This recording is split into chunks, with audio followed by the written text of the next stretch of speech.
Joe Buck will introduce tonight's All-Stars.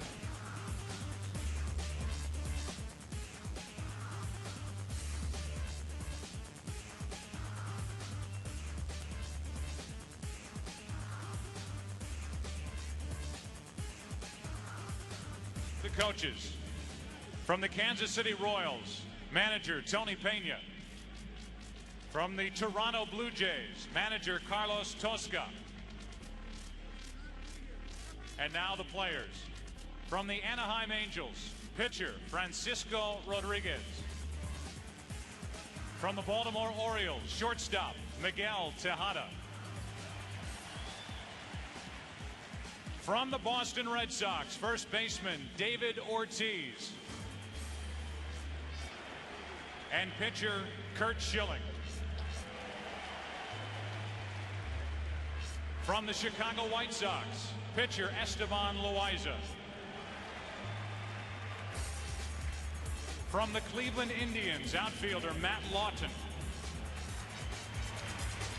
Second baseman Ron Belliard. Pitcher Jake Westbrook.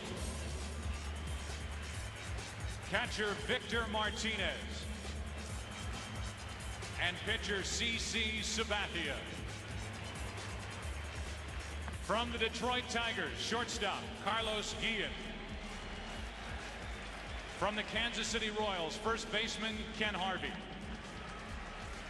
From the Minnesota Twins, pitcher Joe Nathan.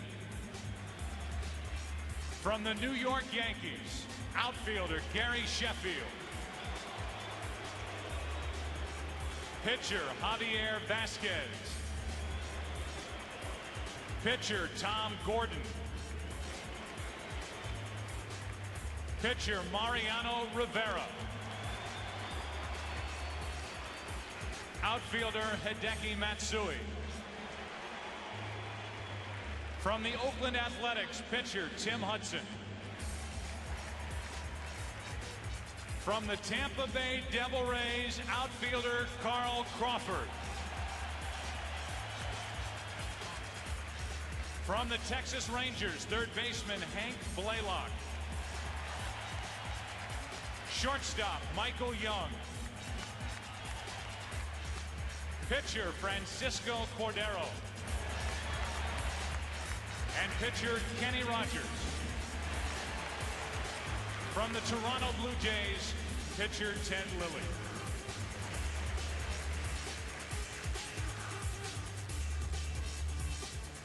Now let's meet the National League All-Star reserves and coaches. First, the coaches. From the Colorado Rockies, manager Clint Hurdle. From your Houston Astros, manager Jimmy Williams. And now the players. From the Arizona Diamondbacks, pitcher Randy Johnson. From the Atlanta Braves, catcher Johnny Estrada. From the Chicago Cubs, outfielder Moises Alou. And pitcher Carlos Zambrano. From the Cincinnati Reds, shortstop Barry Larkin. First baseman Sean Casey. Pitcher Danny Graves. From the Colorado Rockies, first baseman Todd Helton. From the Florida Marlins, third baseman Mike Lowell. Outfielder Miguel Cabrera. Pitcher Carl Pavano. And pitcher Armando Benitez. From the Houston Astros, outfielder Carlos Beltran.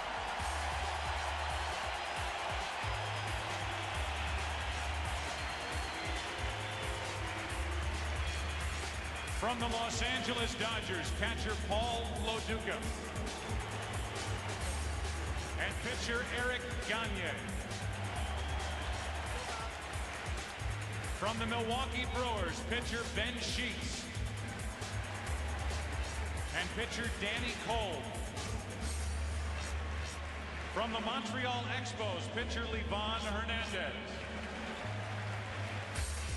From the New York Mets, pitcher Tom Glavine. From the Philadelphia Phillies, first baseman Jim Thome. And outfielder Bobby Abreu. From the Pittsburgh Pirates, shortstop Jack Wilson. From the San Diego Padres, second baseman Mark Loretta.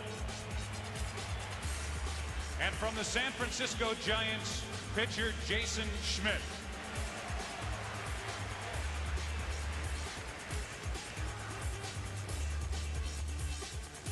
Now let's meet the American League manager and starting lineup. First, the manager from the New York Yankees, Joe Torre.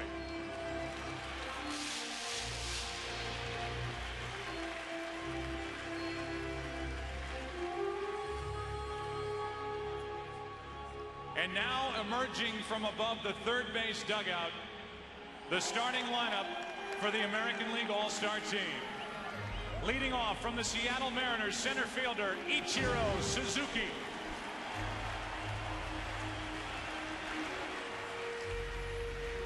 Batting second from the Detroit Tigers in the bullpen, catcher Ivan Rodriguez.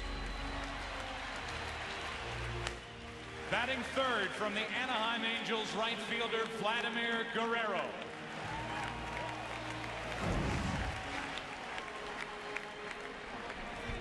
Batting fourth from the Boston Red Sox, left fielder Manny Ramirez.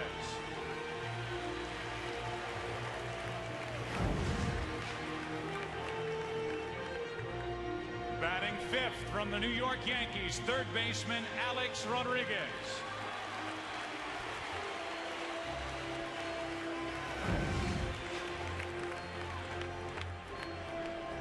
Batting sixth from the New York Yankees, first baseman Jason Giambi.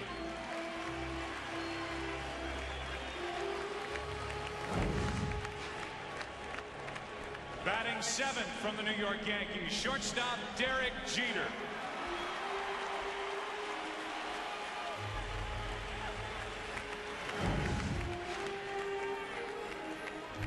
Batting eighth from the Texas Rangers, second baseman Alfonso Soriano.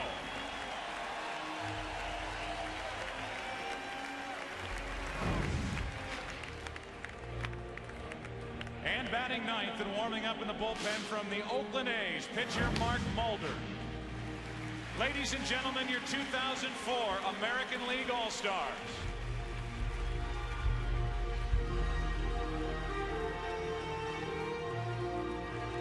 Now let's meet the National League manager and starting lineup. First, the manager from the Florida Marlins, Jack McKeon.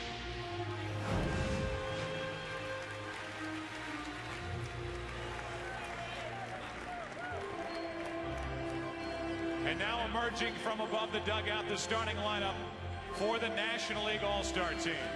Leading off from the St. Louis Cardinals, shortstop Edgar Renteria.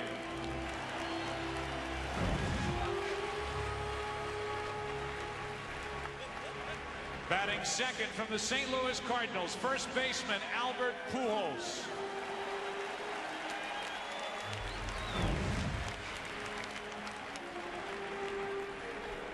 Batting third from the San Francisco Giants, left fielder Barry Bonds.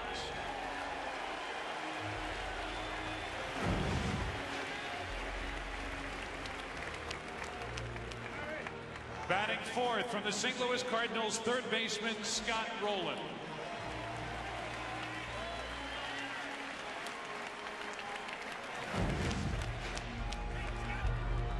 Batting fifth from the Chicago Cubs, right fielder Sammy Sosa.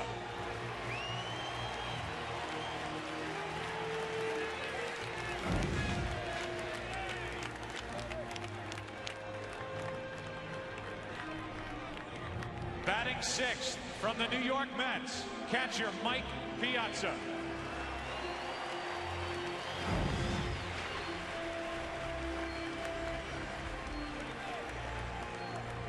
Batting seventh, come on, let's hear it, from your Houston Astros, center fielder Lance Berkman.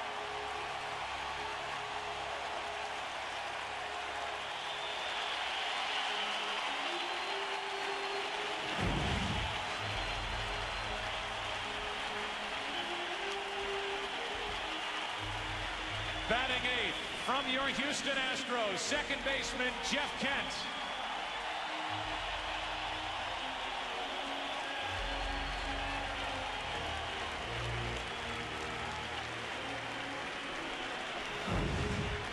Ladies and gentlemen, batting ninth and warming up in the bullpen from your Houston Astros, pitcher Roger Clemens.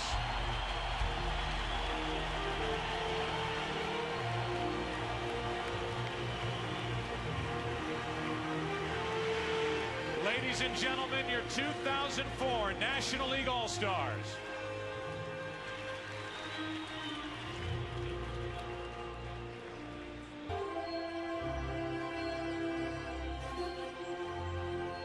And now, ladies and gentlemen, if you're not up already, we respectfully ask that you please rise. Remove your caps, as tonight's colors are presented by the United States Joint Service Color Guard from the Military District of Washington and the Royal Canadian Mounted Police.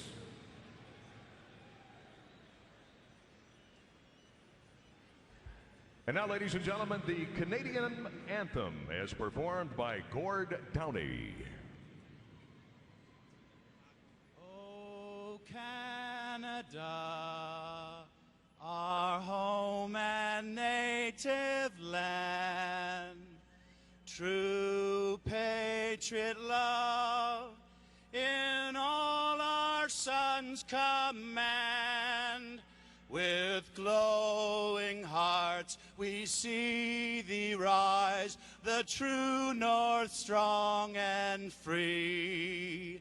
From far and wide, O Canada, we stand on guard for thee. God keep our land glorious and free. O Canada, we stand on guard for thee. O Canada, we stand on guard for thee. Ladies and gentlemen, Gord Downie.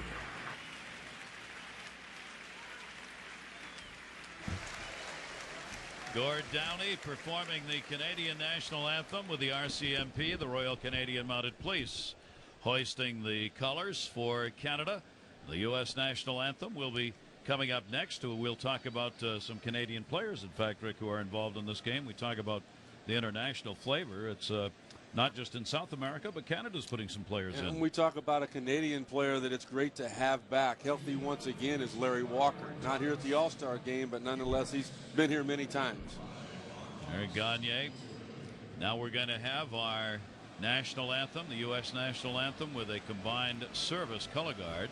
There is a flyover, but you won't be seeing it, and you don't hear very much of it because, as we said, I bet we feel it. You do feel it with the roof being closed here in Houston. And there you have a shot of downtown Houston. That's where this new ballpark is, the Minute Maid Ballpark. And now let's go back down on the field for our U.S. National Anthem.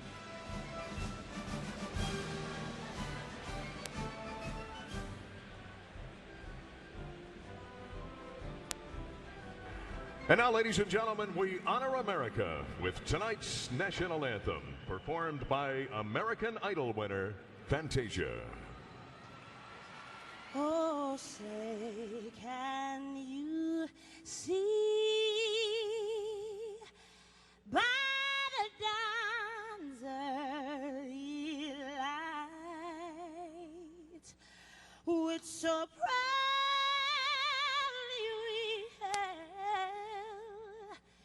at the twilight's last gleaming, whose bright stripes and bright stars through the perilous fight o'er the ramparts we watched were so gallantly streaming, and the rocket's light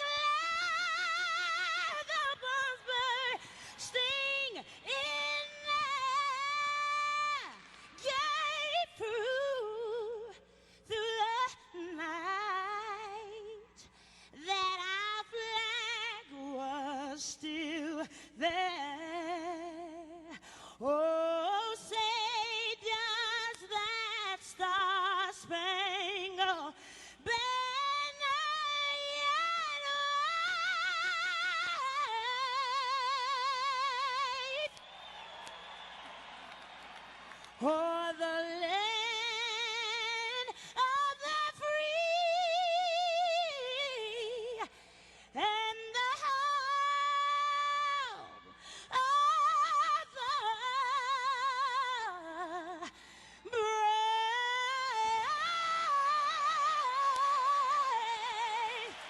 brave. Ladies and gentlemen, Fantasia.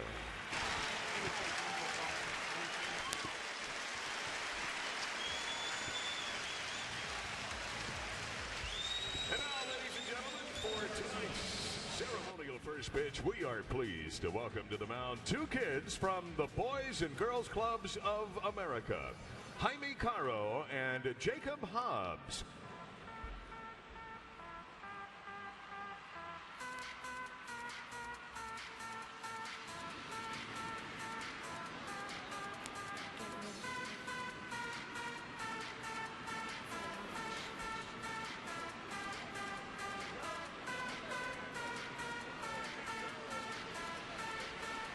And now, ladies and gentlemen, heading out to the mound to join them, accompanied by his 13-year-old son, Assad.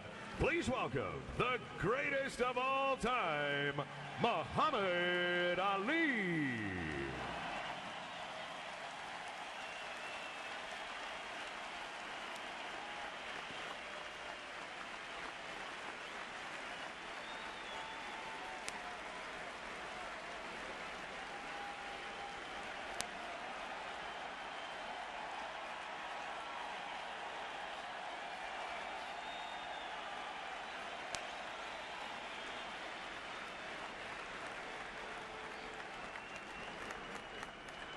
Derek Jeter and Lance Berkman set up to catch behind the plate for our first two ceremonial first pitches.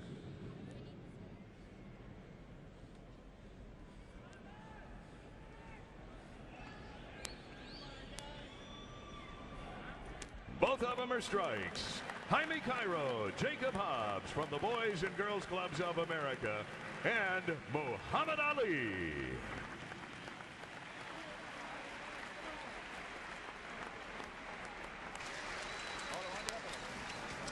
Well, how is that? The greatest, the great one, Muhammad Ali, Derek Jeter, Lance Berkman were both members of the Boys Club. And those two youngsters who threw out. And now the fans, Ali, Ali. Doesn't go away, does it? And it doesn't get any better than this. Telling you. He, for all the trouble he has had with the Parkinson's disease, it has not affected anything about the way he thinks or the way he acts. No, and every single player wants their picture with the greatest. Yep. I'll be right back. I'd run down there. I don't blame you. Muhammad Ali in the midst of that with the two youngsters representing the Boys and Girls Clubs of Houston, who threw to Jeter and Berkman, who both were former members of Boys Clubs. Pre-game ceremonies completed. Ready to play baseball. The 75th annual All-Star Game from Houston is coming up next. The city of Houston has hosted two previous All-Star Games in 1968 and 1986. They were in the eighth wonder of the world, so-called, the Astrodome. Not many players thought it was an eighth wonder of the world. Tonight it's Minute Maid Park. Jack McKeon, the skipper of the Florida Marlins, Joe Torre of the New York Yankees. This ballpark that opened in 2000 for its inaugural season. Let's take a look, Rick, as we have a moment here, at the standings coming into the All-Star break, starting with the American League East, where leading up to the break, the Yankees threatened to just run away from Boston and everybody else. Well, I think the Yankees will run away with it once it's all said and done. The Boston Red Sox have to play better. They knew going into it that the wild card was probably going to be their best possibility. But how about what Lou Piniella has done with Tampa Bay? That long winning streak, getting back close to 500 in what you know is a tough division. American League Central looks like it's going to be a very interesting race as the Chicago White Sox got back on track heading into the All-Star break. They won 4 in a row. to take that half-game lead over Minnesota. I think that's the division right there is the best example of how the luxury tax is actually working. We know that is where the rich teams that spend more than they're supposed to as far as the salary cap's concerned have to give to the lesser teams. These are some of the lesser teams. They're right at 500 with a chance to get into the postseason. Should be a good race. The American League West, the big surprise is the team that's on top. The Texas Rangers, who have won 49 games ahead of the more heavily favored Oakland Anaheim, and one of the biggest disappointments in baseball, Seattle. I think that the Texas Rangers have, when all things are considered, you talk about lack of salary, you talk about age and potential, I think they have the best infield in all of baseball. Mark Teixeira, the only one that's not here tonight, already has 17 home runs, and he's been on the disabled list. Oakland won't go away. I think Anaheim will win it before it's said and done. All right, let's take a look at the National League and turn to the East. Philadelphia was heavily favored going in. Atlanta's the team that made the big run, winning 8 of their 10 to the All-Star break. Yeah, everybody thought they were gone, right? With all of the problems that they had. Well, Bobby Cox has always said, just give me 60 games and I'll know what I have with my team. Well, it took him 87 games this year to figure it out. They've got it figured out. I mean, they've won it 13, 14 times in a row. You can't bet against them. What a race there with those 4 teams, and the big story with Montreal, will they have a new home before the end of the season? That remains to be seen. In the National League Central, the Cardinals were favored, and the Cardinals are on top. Well, the Chicago Cubs better get going. I mean, you have to, right off the bat, you got to talk about their starting rotation underachieving. They got Kerry Wood back right before the break. That could have been a lot worse. That could have been 9 games, except for the fact Wood came back. They were able to beat the Cardinals. 7 games is still within reach. Cincinnati, Milwaukee are very real surprises for Houston. A very disappointing first half. They've got to look now to the wild card. Well, you know why the fans booed Jimmy Williams when he was announced as one of the coaches for the National League today. And the National League West, the surprise team, the Los Angeles Dodgers, winning 8 of their last 10 to go a game up on Bonds and the Giants with San Diego right in it. Yeah, but it's the San Francisco Giants, because when they throw Jason Schmidt out there on the mound, that is guarantee you win night, and he is healthy. All right, there's a look at the standings in the division races as we head towards this internationally flavored 75th All-Star game. The lineup cards have been exchanged at home plate. We've seen the starters introduced. Pitchers are warmed up. First pitch coming up. Major League Baseball International, delighted to have you with us. Gary Thorne, Rick Sutcliffe, and our crew here in Houston. And there you see the battery that everybody's been waiting to see work together. Roger Clemens doing the pitching, Mike Piazza the catching. Well, it was a tough year for people named Carlton this year, because Mike Piazza passed Carlton Fisk on the all-time home run list, and Roger Clemens passed Steve Carlton on the all-time strikeout list. 2 of the best all-time in baseball. The train actually moves up above the center and left field walls. We'll see it do that on home runs. Here's the American League starting lineup. Ichiro will be leading it off. You see the numbers they put up this season. Ivan Rodriguez, Vladimir Guerrero, Manny Ramirez, Alex Rodriguez, Jason Giambi, Derek Jeter, Alfonso Soriano, and Mark Mulder will be doing the pitching. Well, I think that's the main reason that train is moving right now. You look at all that right-handed power, but let's also talk about the right-handed power pitcher that's on the mound for the National League. He's been to the All-Star game many times in the American League. He started it a couple of times. In fact, he started the last All-Star game here in Houston in 1986. That is the Rocket, Roger Clemens, and Gary, as he did during the postseason. He came to me before the game tonight asking me if we on the international broadcast could say hello to his older brother Richard, who is over right now in Qatar, you know, protecting our services as far as doing what he does in the oil fields. And we do say hello, and we hope you're having a chance to watch Roger as he goes to work. Look at the numbers he has put up in the National League, up among the leaders yet one more time at the age of 41. It's so funny. I mean, every reporter in the world is trying to get some time from Roger Clemens. He walks right by all of them, but he stopped for me because he knew if he could get you or me, he could get the word out to his older brother. And what an opportunity for him to pitch here at home. We are ready to go. 75th All-Star game. The American League has won 6 of the last 7. The 7th one ended up being that tie. Suzuki's at the plate. We are underway, and takes that pitch for ball 1. And we are underway. Ichiro has had his problems against Roger Clemens. 2 for 20 in his career off the Rocket.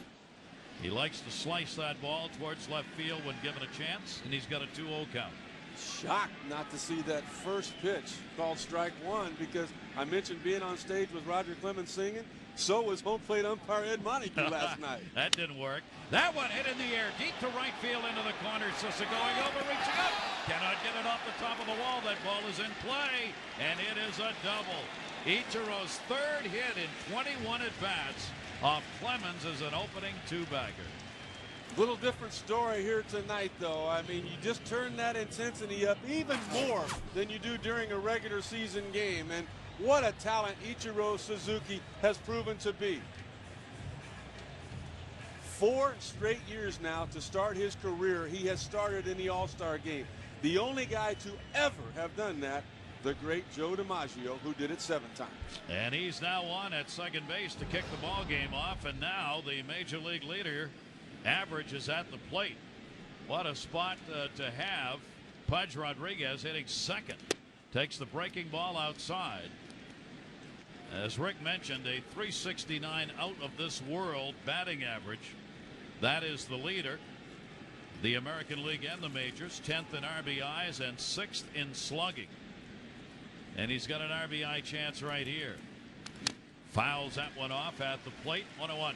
What got Pudge Rodriguez to that .369 mark was the fact that he hit 500. And I'm not making it up, in the month of June. The last guy to do that was Todd Helton. It's an unbelievable number that he has put up. He will make his 10th All-Star start behind the plate. Mike Piazza, the man catching behind him, is making his 9th. That one's drilled to right field. Way back, Sosa at the wall. Cannot get it. A late start for Suzuki. He's just rounding third. Here's Sosa's throw to the plate. Not in time, and it is a 3-bagger. And an RBI for Rodriguez and a 1-0 American League lead.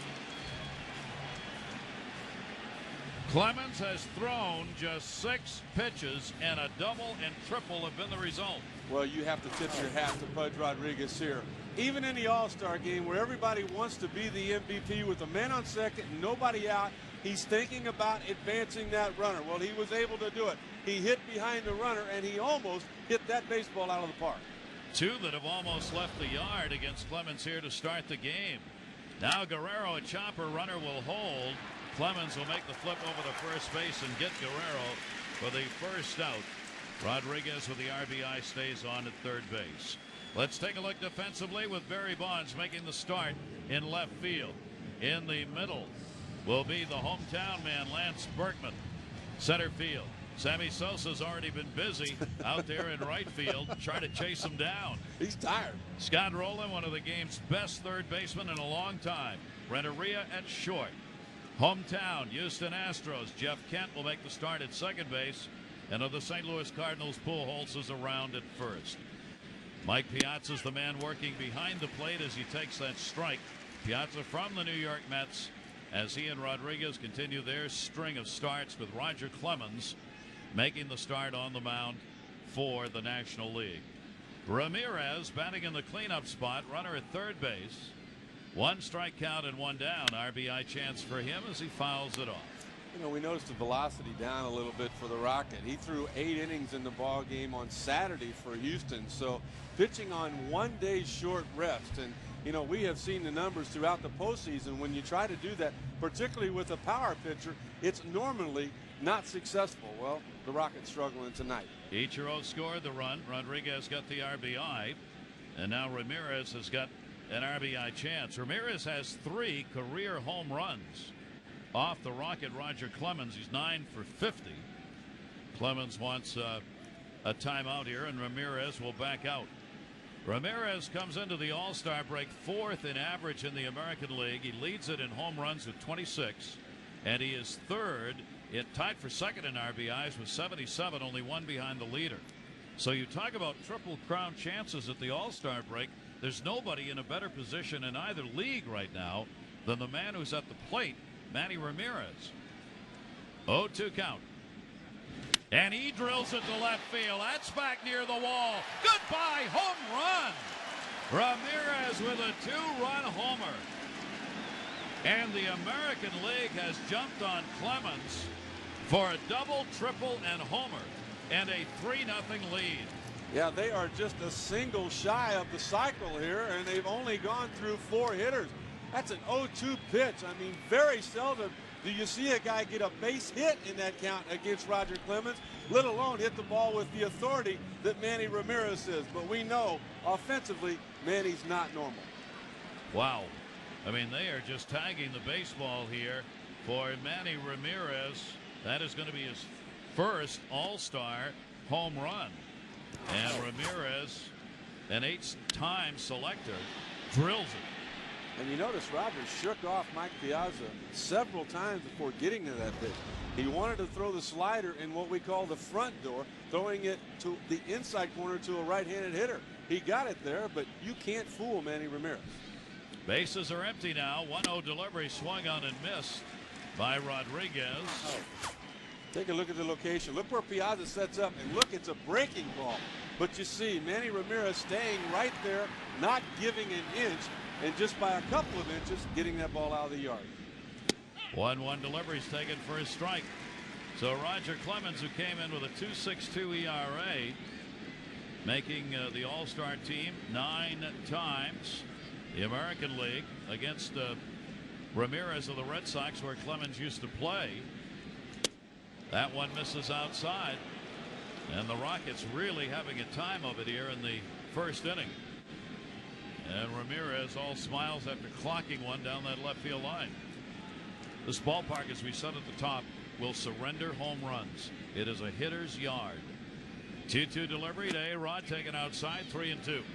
And Gary, I think that was the main reason why Jack McKeon did not move the infield in with 1 out and a man on third base and a power pitcher on the mound. He feels like his team's going to score some runs tonight. I agree with you. 3-2 delivery by the Rocket, and swung on and missed. So Clemens gets his first strikeout, and there are 2 down here in the first inning. Maybe a little bit too much of the Cotton Eye Joe.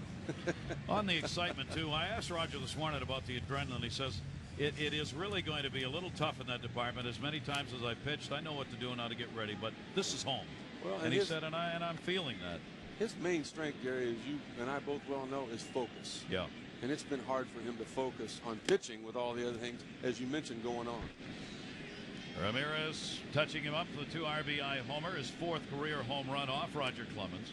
And now Jason Giambi at the plate. A 1-0 count, 2 down. Giambi getting the start, has had his problems physically and health-wise in the first half of the season. I think it's fair to say Giambi's a great player, but he made this All-Star team based on the past, not the present. 1-1 delivery, and he fouls that one off. He's had a parasite infection, which has really worn him down. What is that? Taken forever. It's something internal. It's a parasite. They don't know whether it was picked up through food or travel.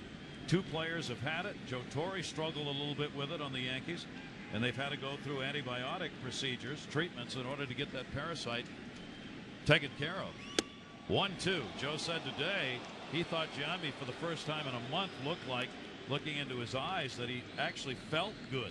Said Joe Torre said today Giambi over the last month just looked like a sick person. Well, when you don't have your eyes as a hitter, you're in trouble. Here's the 2-2 delivery on the way, and that's up high, 3-2. One thing about this long inning for the American League, it means that Mark Mulder will only throw 1 inning. Joe Torre telling you and I in our manager's meeting before the game he did not want any of his American League pitchers hitting. And already the pitcher spot will come up in the second. That's 22 pitchers, Rick, that Roger Clemens has already thrown. And Joe Torre, of course, keeping an eye on that. He doesn't want the Rocket, even though he's on the other team. None of these players or managers want any of these people involved in the game to suffer any kind of an injury or to play too hard or too much as far as pitchers are concerned. Clemens just wants to get out here. 3-2 delivery, fouled off again. You know, but right when you think you're catching a break on that American League squad with the Rocket not pitching the second inning, well, if he don't pitch, it's going to be the big unit, Randy Johnson. Waiting on deck is Jeter for Clemens. A start in Seattle in 2001, 86 start here in Houston. And now another start here, the 6-time Cy Young Award winner who may bid for another one. And Randy Johnson, subject of trade rumors. We're going to see Randy in the ball game and have a chance to talk about what that's all about here in the second half of the year. Ninth pitch to Giambi in this at bat, and he's got one to second base. Knocked down. Kent can't play it, and the inning goes on. And Giambi, a .302 hitter against Clemens, able to get on base. We'll see how they rule that one. Looked like it could have been played, but that'll be up to the scorer. Well, there's a lot of second basemen that would have made this play. Kent got to it in plenty of time. We're talking the major league level here. If we weren't talking about a hometown Houston Astro, you would have to say that's an error. It is anyway, Rick. Beautiful. They've charged the error to Jeff Kent. So Clemens is going to go on here now. He faces his former teammate, Derek Jeter. With 2 down and a runner on and 3 runs in here in the first inning. There you see the numbers for the Yankee shortstop, who had a disastrous start and then got red hot to up those offensive numbers and to make it here on this all-star team. Jeter will take that breaking ball away. Good stop by Piazza. And what else he has jumped up are those home run offensive numbers. They don't talk about it a whole lot, but there have been some changes made in his approach to hitting, and a lot of that came from the new hitting instructor for the New York Yankees, Don Mattingly. 6-time All-Star Jeter, 1-1 delivery to him, and Jeter fouls that one off. And a 1-ball 2-strike count. 3 runs in, 3 hits on the board for the American League. We've seen Jeter for many years take this pitch to the opposite field. Look at what's happening now. Look at this guy. I mean, he is strong enough to hit home runs, and that is something that he is trying to do this year. It cost him early when he really did struggle, as you mentioned. Well, he's back. 1-ball 2-strike count from Clemens is grounded a first base hit. That's over Pujols's head. Giambi will go to third easily. Sosa's throw cut off at second base. So Derek Jeter is on. The American League is hit for the cycle in the first inning. A single, a double, a triple, and a home run off Roger Clemens. I'd say 95% of Roger Clemens starts throughout his career, the opposing team has not hit for the cycle. And as you mentioned, they've already got it. But I'm trying to figure out who is the tiredest right now, Roger Clemens or Sammy Sosa. Sosa's had everything to play out there, double, triple, and single. The home run went the other way. Soriano, fly ball, left field. That ball is way back near the wall, and it is gone, a home run. Alfonso Soriano, the leading vote getter on either team, delivers a 3-run homer. It is 6-0 American League. You see the 2 guys standing at home plate right there, Soriano and Jeter. During the workout yesterday, they joked with manager Joe Torre, saying, wait a minute, during the World Series, we were good enough to hit first and second for you, and now you got us hitting right in front of the pitcher? Well, Torre said he didn't want to hear any about that, but he will love giving both of them 5 now. There's a touchdown up in the top of the first. And how about this? Nobody thought Mark Mulder would have a chance to hit in this game. Wasn't Pitchers supposed hit in the National League Park. The American League is batted around. Mulder takes it for his strike. So Roger Clemens, 3 of the runs unearned, 6 runs total. The 1 error by Kent kept the inning alive. Mark Mulder takes the pitch outside. I didn't even know if it was going to go out myself, but one guy knew it was out. Watch Roger Clemens. Look at Ed Montague saying, hey, give me another ball. He knows this is his home park now. Mulder, who is 0 for 4 as a hitter, takes the count to 2-2. Well, this is embarrassing here. I don't think Mark Mulder went up there with any intention of swinging the bat, and now the count is already at 2-2. And there he is gone. Wow. For the Rocket, his prior All-Star games, he gave up 3 runs in 11 innings. In his past 2 All-Star games tonight, 6 runs, 3 earned in the first inning. The American League jumps up 6-0. Mark Mulder getting set, the 26-year-old left-hander. I bet he never thought he was going to start throwing his first pitch here in the first inning with a 6-0 lead. I don't think he thought he would have 6 runs to work with throughout the 9 innings here tonight. Here's Edgar Renteria. St. Louis Cardinals down to third. Rodriguez makes the play, and there's one away. Renteria retired. 1 pitch and 1 out from Mark Mulder. Let's take a look at the starting lineup. The National League will update you on who's going to be coming up for a ball club that's got a lot of comebacks. They're going to be necessary here in this one. Mark Mulder on the mound. The second All-Star appearance, his first All-Star start. Well, when you look at a 26-year-old left-hander, 6'6" tall, that has everything going for him. One thing that Mark Mulder likes to joke about, before he takes the mound for a start, he says, Uncle Charlie's on the pass lift. Well, he's talking about that curveball, and you just saw it on the first pitch to Pujols. Right center field, that is deep. Ichiro's not going to get that. It goes up and over. It'll be a ground rule double. That one got plunked by Albert Pujols. Give him a 2-bagger for the Cardinals. Completing the lineup for the National League. You've already seen the top in Renteria and Pujols, Barry Bonds, Scott Rowland, Sammy Sosa, Mike Piazza, Lance Berkman, Jeff Kent, and Roger Clemens, the starting pitcher. Bonds third all-time in the home run department, chasing Hank Aaron. He's got to love these competitions because one of the few times in this situation here where they're actually going to pitch to him. Bonds with a runner at second base.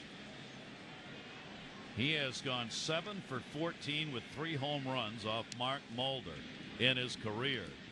They got a shift on with the infield moved around and deep. That's like the rover in slow pitch softball, isn't it? Where Soriano's at. Soriano's shallow right field at second base, and Jeter's almost behind the bag, the shortstop, at second. And Bonds takes that to center field, not deep. Ichiro, runner tagging. Pujols won't go. He knew better, didn't he? Oh, we all did. All right, let's take a look defensively for the American League. Ramirez of Boston making the start in left field. You've already seen Ichiro chase one down from Seattle. He's in center. Maybe the game's best right now? Arguably, Vladimir Guerrero in right field. The infield, the Yankees dominate, making the move from short to third. A-Rod. Derek stays at short. Jeter. Soriano, who was a Yankee, starting at second base now with Texas.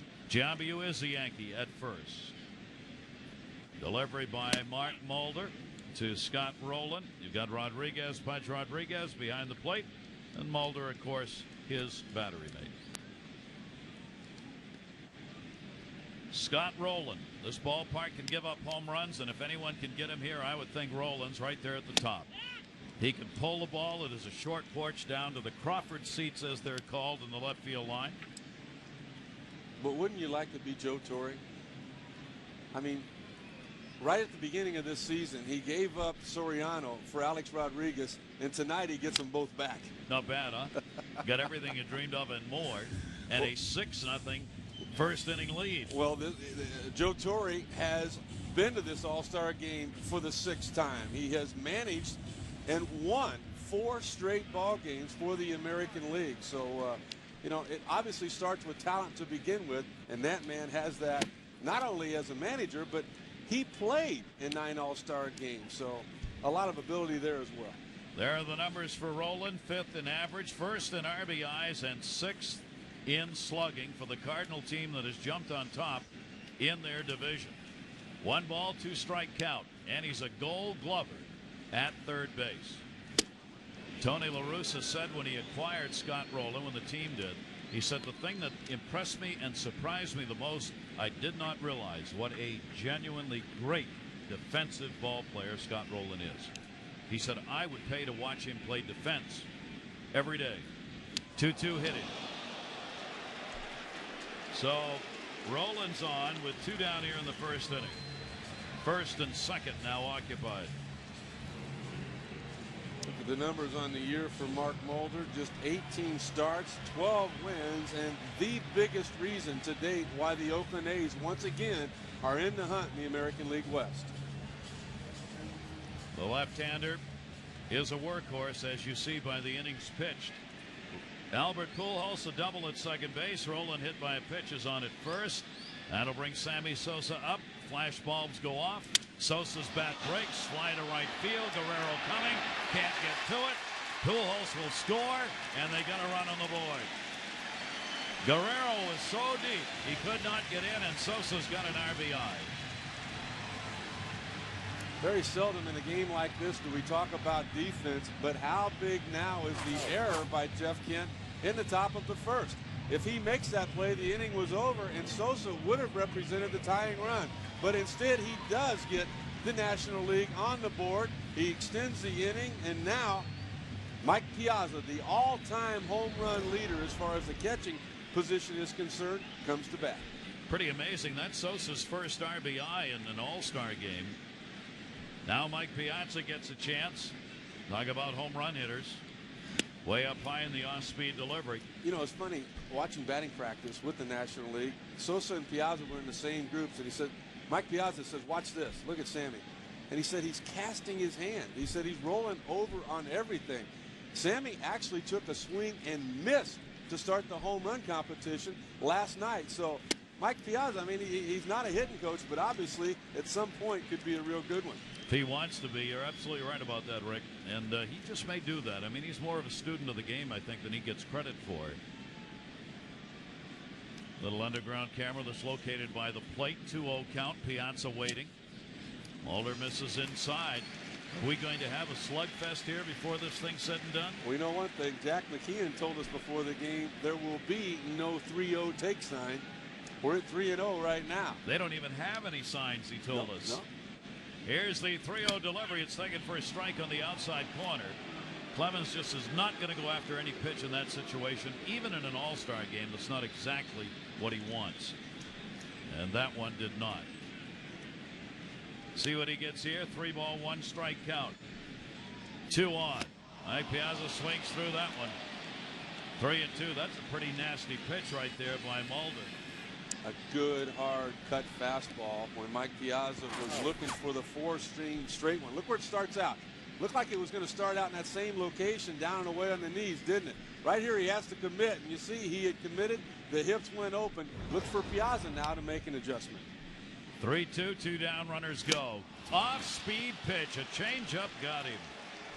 So Mulder gets the strikeout, but a run in on a couple of hits. 2 left on base. We will have the top of the order. Ichiro coming up to lead it off. The American League has set a record most runs in the first. 6-1.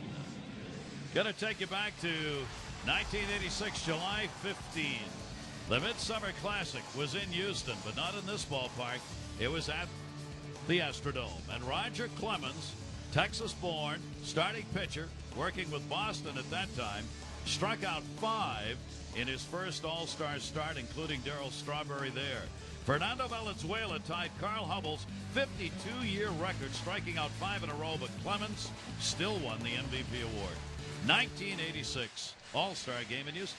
86 was a pretty good year. He also won the American League MVP for the regular season, and he picked up his first of 6, as we know, Cy Young awards that year. A little bit of All-Star history for you, and we'll have some of those memories for you as we roll along. Roger Clemens is out of the ball game, working the 1 inning. Ichiro started that first inning off with a double and scored one of the record-breaking 6 runs in the first put up by the American League for an all-star game. Rodriguez and Guerrero to follow. Kolb's delivery is going to be fouled off. Oh, it was the power in that American League bench that got it done. Soriano, the 3 RBI homer, and Ramirez, a 2 RBI shot. Pudge Rodriguez with an RBI triple. Ichiro waits for it. Fastball misses up high. So this will shake up the rotation of the National League just a little bit. Not that it's a problem. You can just completely scrap the A game plan, because Randy Johnson was due to pitch the 3rd inning, but that was supposedly following Roger Clemens. That did not happen. Good play by Pujols. 1 away. Roger Clemens becoming the oldest ever to start in an all-star game. That title did go to Pete Rose back in 1982, and I just think I just think the alarm clock kind of caught up with old man time today. That was not the Rocket we've known. Dan Cole, the right-hander, is working, and Randy Johnson is in the bullpen getting warmed up. And Jack McKeon have to do a little revision here in the managing department. Cole with the Milwaukee Brewers. First All-Star game among the National League leaders in saves. Gets the chance here that he wasn't sure he was even going to get. He was one of the guys mentioned as maybe being held out in case there were extra innings. That one's going to fall in right center field for a base hit, and Pudge Rodriguez has a triple and a single as Berkman will get it back in, and that's going to be hit number 6 on the board for the American League. Well, he certainly is showing why he's leading everybody in hitting. And you know what? No catcher has ever won a batting title in the American League. Pudge well on his way to getting that done. Once again, going to the opposite field, getting a good pitch to hit, and handling it. Whoa! Vladimir Guerrero backs up all the way to the dugout on a little chin music right there from Dan Cole. It doesn't matter. You can name your own tune. But take a look at it. Boys, batting practice just ended. You know how they say this time it counts? Yeah. Well, Danny Cole was letting them know, hey, boys, you know, batting practice is over with. Here's the 1-0 delivery on the way, and Guerrero, who grounded out his first time up, takes it for 2-0. Danny Cole was really a great story. At the end of spring training last year, released by the Texas Rangers, came up through the minor league level, eventually grabbed the closer's role for the Milwaukee Brewers. 21 out of 23 last year and 26 out of 27 saves this year. Boy, was that hit a towering fly ball near the rafters. That'll be hauled in by Berkman in center, and Guerrero just missed, hitting a monster shot. The guy that designed this place, he knew exactly what he was doing, didn't he? Just high enough. I mean, this thing scrapes the upper roof, it scrapes the outer wall. Look at the extension. Take a look at that. I mean, he knew it. I mean, he knew he missed it. But it was still fun to watch. Berkman had a long time to watch that one before it finally came down into his glove. Drifting and waiting. Here's Ramirez. He delivered the home run down the left field line. His first time up, good for 2 RBIs. His 6th All-Star appearance. 2 down. He's got a runner on at first base. Pudge Rodriguez is out there. Ramirez and the Red Sox, who occupied first place in the division for the first month, and then the Yankees overtook them and now are in second with a ways to go to catch the Yankees in the second half. Baseball fans have always had a thing about players that they could identify by just one name. You think of Babe and Yogi and Yaz. Well, in the past, when we thought of Manny, I mean, you could think of Manny Mota, Manny Trio, Manny Sanguillen. Well, not anymore. That's the Manny you think of in baseball. Ramirez. Fastball from Cole, taken for a strike. And Ramirez finally getting the affection of the Boston fans going his way after some time where the fans were a little concerned about how hard he was or wasn't playing.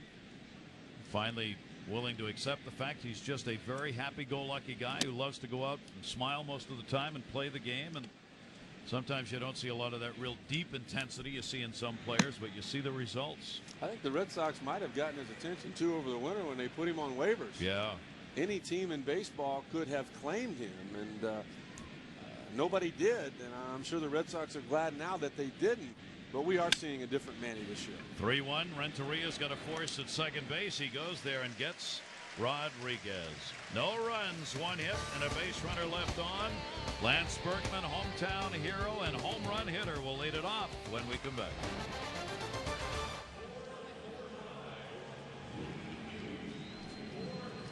He's from the Astros. They haven't announced it yet. See what the fans' reaction is. He got a big hand during the introductions. Lance Berkman starting in center field here in his home ballpark. Had a great home run derby. And now he'll get announced here for his first at bat in the game. Berkman.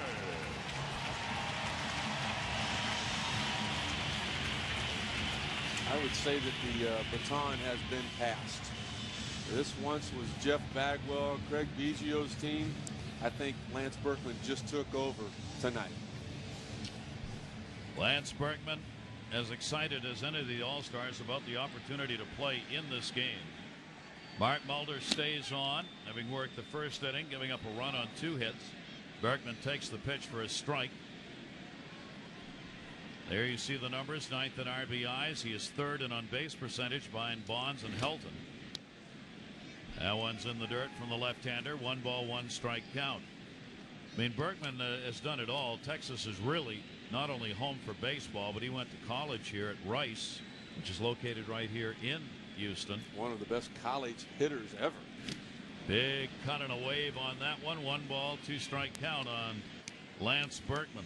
Well, along with Uncle Charlie, the big curveball from Mark Mulder, what's most impressive about him is the command of his fastball and changeup. He used that pitch for strike 2 there. He used it to strike out Mike Piazza in the first. Gone the other way with that one. It'll be handled easily by Giambi. Berkman is retired. One of the great players of all time, the Hall of Famer Nolan Ryan. Of course, from Texas. Finished up his career here. He's on hand. Big hand for him. Yeah, I had to stand up and applaud too, because when you talked about the Astrodome earlier in the game, you mentioned that it was called the 8th wonder of the world. Well, we went, no, that's wrong. They can build another one of those places. We always thought Nolan was the 8th wonder of the world. That one lined to second base, taken by Soriano, and Kent is retired in a hurry. 2 outs. This is a great story here coming to home plate. It's been a while since Barry Larkin has been back to the Classic. Line drive there, but right at Soriano. Good to see Barry Larkin back in the All-Star game, the captain of the Cincinnati Reds. Larkin is coming on as a pinch hitter for Cole, who worked an inning in the game. Mulder with a chance to finish up 1-2-3 in the inning if he can get the out. Barry Larkin, 1-0 count. Larkin continuing to struggle a bit with the injuries in order to get playing time with the Cincinnati Reds, who have made a run at it through the first half.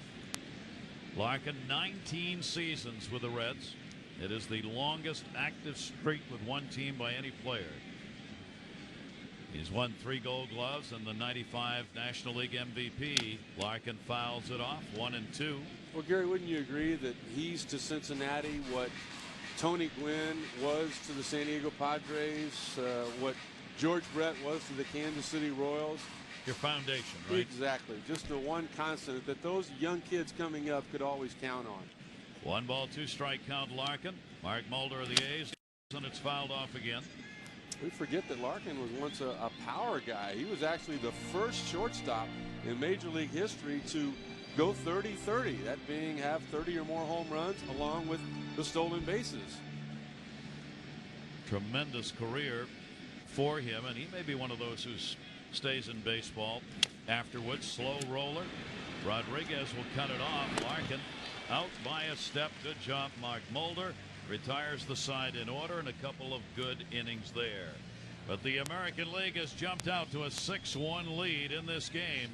Roger Clemens, an inning work, 6 runs, 3 earned. Manny Ramirez, a 2 RBI homer, followed by a Soriano shot that was good for 3 RBIs. Pudge Rodriguez has another RBI and a 6-1 lead for the Americans. Great to have you with us around the world. Gary Thorne, Rick Sutcliffe on our crew here in Houston. That's Minute Maid Park, home of the Astros, for the 75th All-Star game in the big unit, Randy Johnson. We'll come on to work here in the top of the 3rd inning. The big unit was once a Houston Astro. Kind of a hired gun, if you will, coming over from the Seattle Mariners. Only finishing that half of the year and then eventually moving on to the Arizona Diamondbacks, where I would have to say he was the best free agent signing ever. I mean, there you go. First 4 years, he won 4 Cy Young Awards.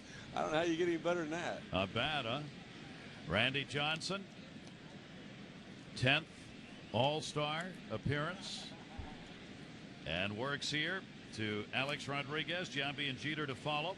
A-Rod struck out his first time up. The 1 strikeout that Roger Clemens had. How about the discussions about the deal, Rick, that Randy Johnson might be moved in the second half of this season from a team, the Diamondbacks, that have struggled this year and are out of it? Well, you know who'd love to have him is Mr. Steinbrenner. And Joe Torre shatters the bat. That'll be handled by Kent for the out. Rodriguez is retired. Major League Baseball International special presentation of the 75th All-Star Game is brought to you by MasterCard. There are some things in life money can't buy. For everything else, there's MasterCard. Shattered bat there on that out. Sunset time here. Twilight actually now in Houston. You know, that's one thing that the pitchers do know coming into this ball game, and believe me, pitching coaches like Mel Stottlemyre will pass that along to the guys that have never been here before. These guys don't want to walk. Like in the at-bat with Mike Piazza when Mulder got him to chase the cutter and then the changeup. I mean, Mulder knew that. This guy does. He's not here to walk. You don't win the MVP by walking 2 times. And Randy Johnson there just completely fooled A-Rod. In a situation where normally the big unit would challenge him with a fastball, he got something different. Giambi reached on a big error in the first inning. That was charged to Kent, the second baseman, kept the inning alive and resulted in Soriano having a chance for a 3-run homer. Jason Giambi in his 6th All-Star appearance. Randy Johnson's pitch is a base hit into center field. So Giambi on for the second time in the game. And these American League hitters are going at it. At 7 hits in the ball game now, and we are in just the 3rd inning. And that's not easy for a left-handed hitter like Giambi to pick up a hit off Johnson. Well, how about what he did in last year's All-Star game? You know better than I, the home run that he hit off a left-hander that throws even harder now than Randy Johnson. That was in the 8th inning, the 7th inning, off Billy Wagner to get the American League back in that game. That's hanging in there, isn't it? That is. Pitch is taken outside. Jeter had a single. He scored in the first inning. Derek Jeter with a chance to get another inning rally in full swing here in the 3rd for the American League. This American League team, a .307 team batting average. The National League 300. He was fooled on that pitch and was way out in front of it. Fouls it off 0-2. Jeter, one of the former American League MVPs back in 2000 in the All-Star game. Also the MVP of that World Series. And a guy that's more familiar with World Series definitely than me, maybe even you, Gary. I think he's way ahead of both of us combined. He's got a base hit over the glove of Kent. Played by Sosa. Runner stops, and Giambi is on at second base. Jeter's on at first. One away. And here comes Alfonso Soriano. You talk about that combination. Look at the lightning in his hand. I mean, he knew it was out. Roger Clemens knew that it was out.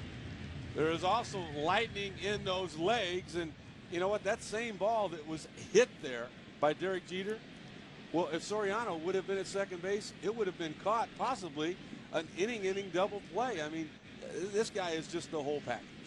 Boy, these numbers are piling up for the American League. Giambi and Jeter, couple of Yankees, back-to-back singles, are on base here. And now an ex-Yankee, Soriano, who's their starter at second base, is up as Mike Piazza goes out to have a word with Randy Johnson. The All-Stars, 8 current Yankees, 7 former Yankees in this 2004 All-Star game. I mean, that is amazing. That you have that many currently is one thing. To be able to say you've got 7 others who used to be there, including Soriano, who got more votes than anybody else to make the team, who's the All-Star team, is standing in at the plate right now. In fact, no team has had more All-Stars than 8 since 1958, when the New York Yankees had 9. Down to third and foul. That was a team that had Yogi, and speaking of one names that identify a player, Whitey and Mickey. I don't need to say any more. And will that team, as we were talking about, be able to grab a left-hander like Randy Johnson and add him to that list of players? I think they need some help. I think that Florida proved that with a couple of dominant pitchers like Pavano and Penny and, of course, Josh Beckett, I mean, you can shut down a great offense. I don't know that the Yankees pitching matches up with the teams that they're going to meet in the postseason right now. And they feel the same way. So if Randy Johnson indeed is available, the Yankees will be calling, and Randy Johnson said during this All-Star break, I am willing to consider a trade. And he's going to have to agree if there is going to be any deal, and he's already said he would. He obviously wants to be on a winner. He knows his years are limited, and so if he could get a deal to take him to a potential World Series championship, he'll go. You know, and he may want a deal that will also get him into a position where he's going to be around long enough to chase Nolan Ryan. I think Roger Clemens really will be done and retired at the end of this year. Randy Johnson won't. Runners off first and second base. 1-2 delivery. Soriano towards the hole. Renteria over. Can't get it. That's going to be a base hit. And it's station to station baseball. After A-Rod grounded out, singles by Giambi, Jeter, and Soriano have loaded him up against Randy Johnson. Well, here we talked about the power. We've seen it in his first at bat. Now you're going to get a look at the speed. With a lot of people, Renteria probably would have dove for that ball, being able to knock it down, come up, and maybe throw somebody out. But he knew with Soriano, the only play he possibly had was to catch it clean and get Jason Giambi at third base. That's it. That's a base hit right there. When he takes that first step, you know as an infielder it's over with. Pinch hitter now, as we will see Harvey coming on to pinch hit in the number 9 spot. This is Ken Harvey from the Kansas City Royals. First time he's made it to the All-Star game. He's had an outstanding first half. A little more than actually half the season has been played by these teams. And Harvey of the Royals, who have had a very disappointing 2004 season already. I mean, they were a team expected to actually maybe contend, and they are way, way out of the running. And then they gave up, obviously, when they traded Carlos Beltran. Take a look at this grip, though. Look at that top hand. I mean, he calls it a claw.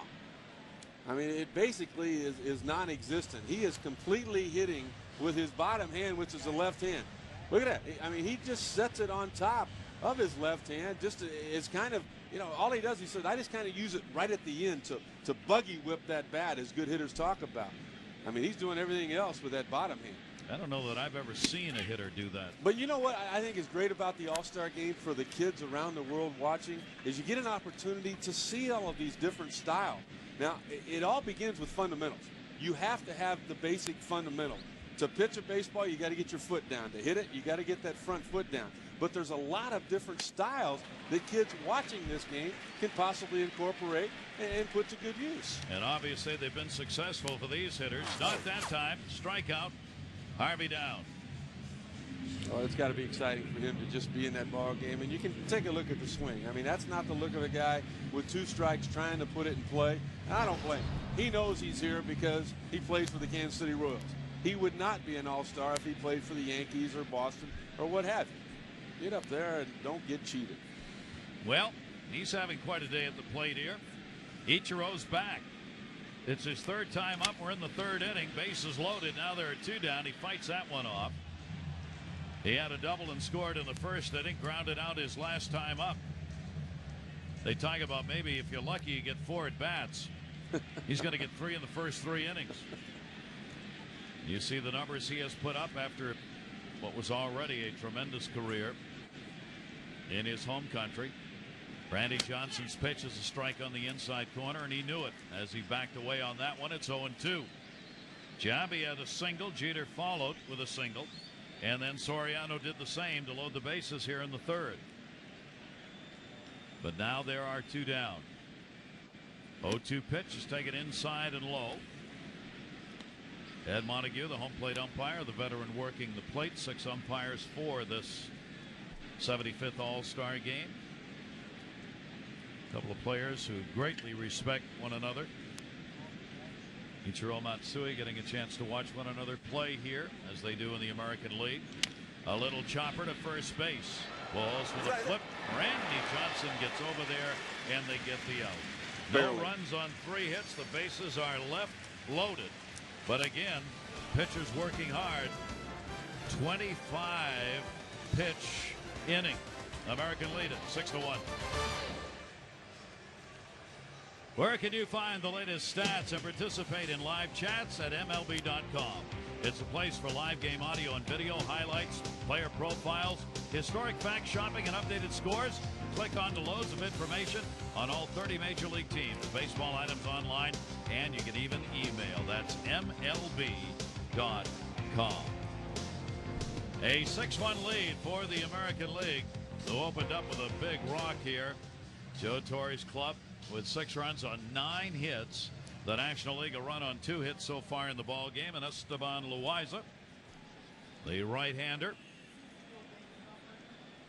second All-Star selection, is now on the mound.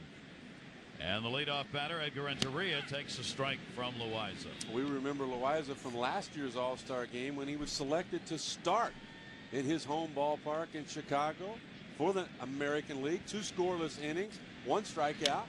Down to third, short hop. There's a Gold Glove play. Rodriguez, they got it.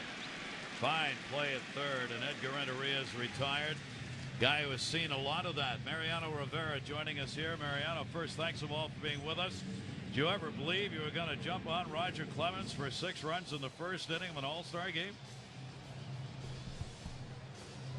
Hello. Sometimes technical difficulties require a repeated question. Mariano, can you hear us? Yes. Gary yes. Thorne, Rick Sutcliffe. Hey, Rick. Thanks How for are you? joining us, fella. Did you ever think you'd see 6 runs off Clemens in the first inning? Definitely not. Definitely not. I thought he was coming strong, and I don't know what happened with my man. Mariano, when he first announced that he was coming out of retirement and going to play for Houston, what were your thoughts? Well, I mean,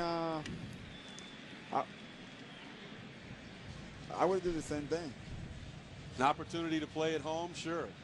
If I have an opportunity to be home, I mean, I think I would do the same thing. Let me ask you something. As most players get older, they start, their talents start to ease a little bit. You keep getting better. How is that? Well, I mean, I don't know. I don't know what happened. I mean, I think that, you know, it's getting better. It's getting better, and the league's getting better, like getting stronger. So, I mean, I get excited, and I want to do my best, too. So, I've been blessed. And I thank God for that.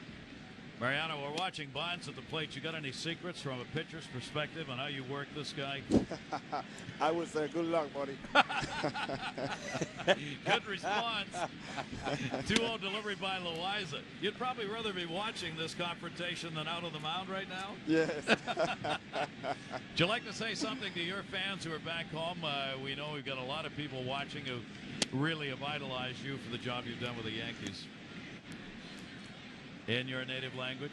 Claro que sí, es un placer estar aquí representando a Panamá y pues le doy gracias a Dios por estar aquí, pues ustedes que nos están viendo, un abrazo, un beso y especialmente a mis padres, a toda la familia y a todo a Panamá que me ven, los amo mucho. Gracias. Gracias to you, Mariano. Thanks very much. Thank you, guys. Have a great game. Thank you. Total class. Thank you, sir. Mariano Rivera as we walk Bonds walk.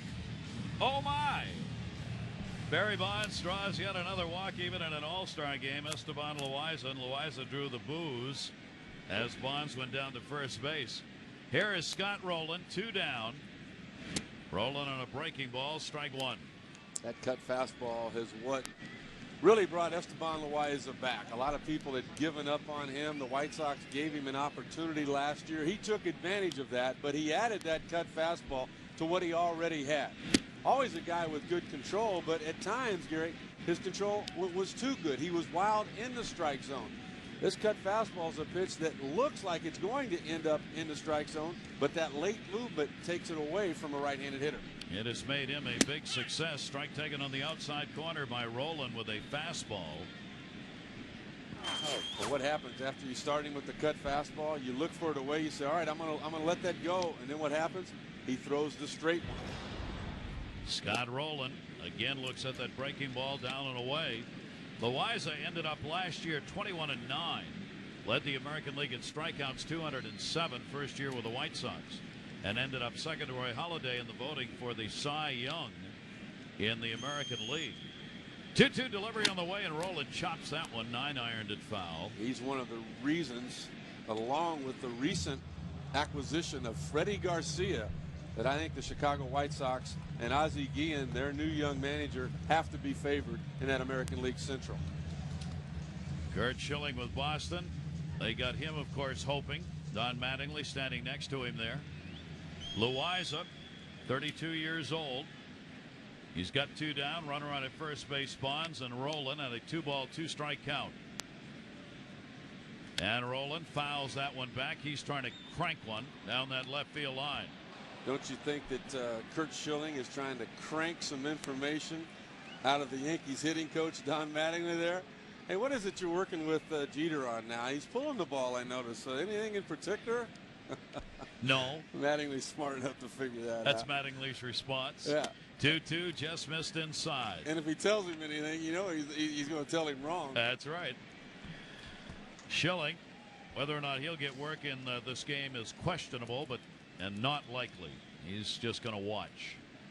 3-ball, 2-strike delivery. Bonds is going, and that'll be fouled back by Rolen. Boy, Bonds, you look at the walks he's picked up, 131 already. Lance Berkman is second with 75. But then you go to the intentional walks, and I was blown away. He has walked 71 times intentionally. Jim Thome is second with 18. 71 to 18.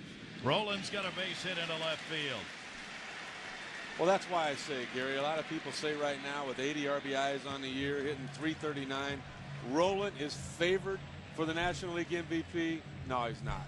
I mean, it all starts with Bonds. When you look at the slugging percentage and on-base percentage of over 600, come on now. I mean, I would agree that you should give an MVP of the National League award to Scott Rolen, but you should have given one the last 2 years to Albert Pujols.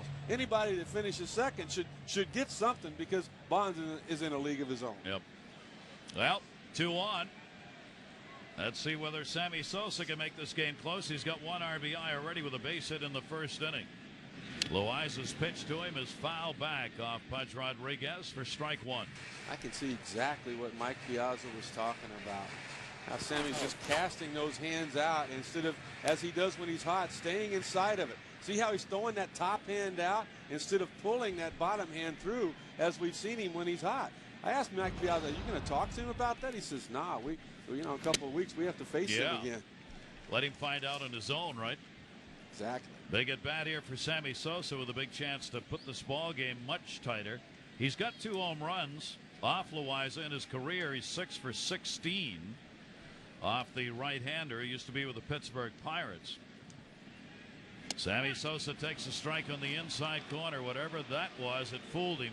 You saw him jackknife away, and the pitch came right in. Well, a lot of people get fooled. I mean, on the scoreboard here, they put up slider. That is not a slider. That is that cut fastball. It was a fastball with late movement going away from the right-handed hitter, but terrific fastball rotation, which is where they get fooled. A 1-ball, 2-strike count now with Bonds at second, Scott Rolen at first. And that one to second base, one hop. Soriano in shallow right field makes the play. Sosa is retired. No runs, a base hit, 2 are left on. We've completed 3. As the hitters you're going to be seeing when we come back with the American League leading it by 5.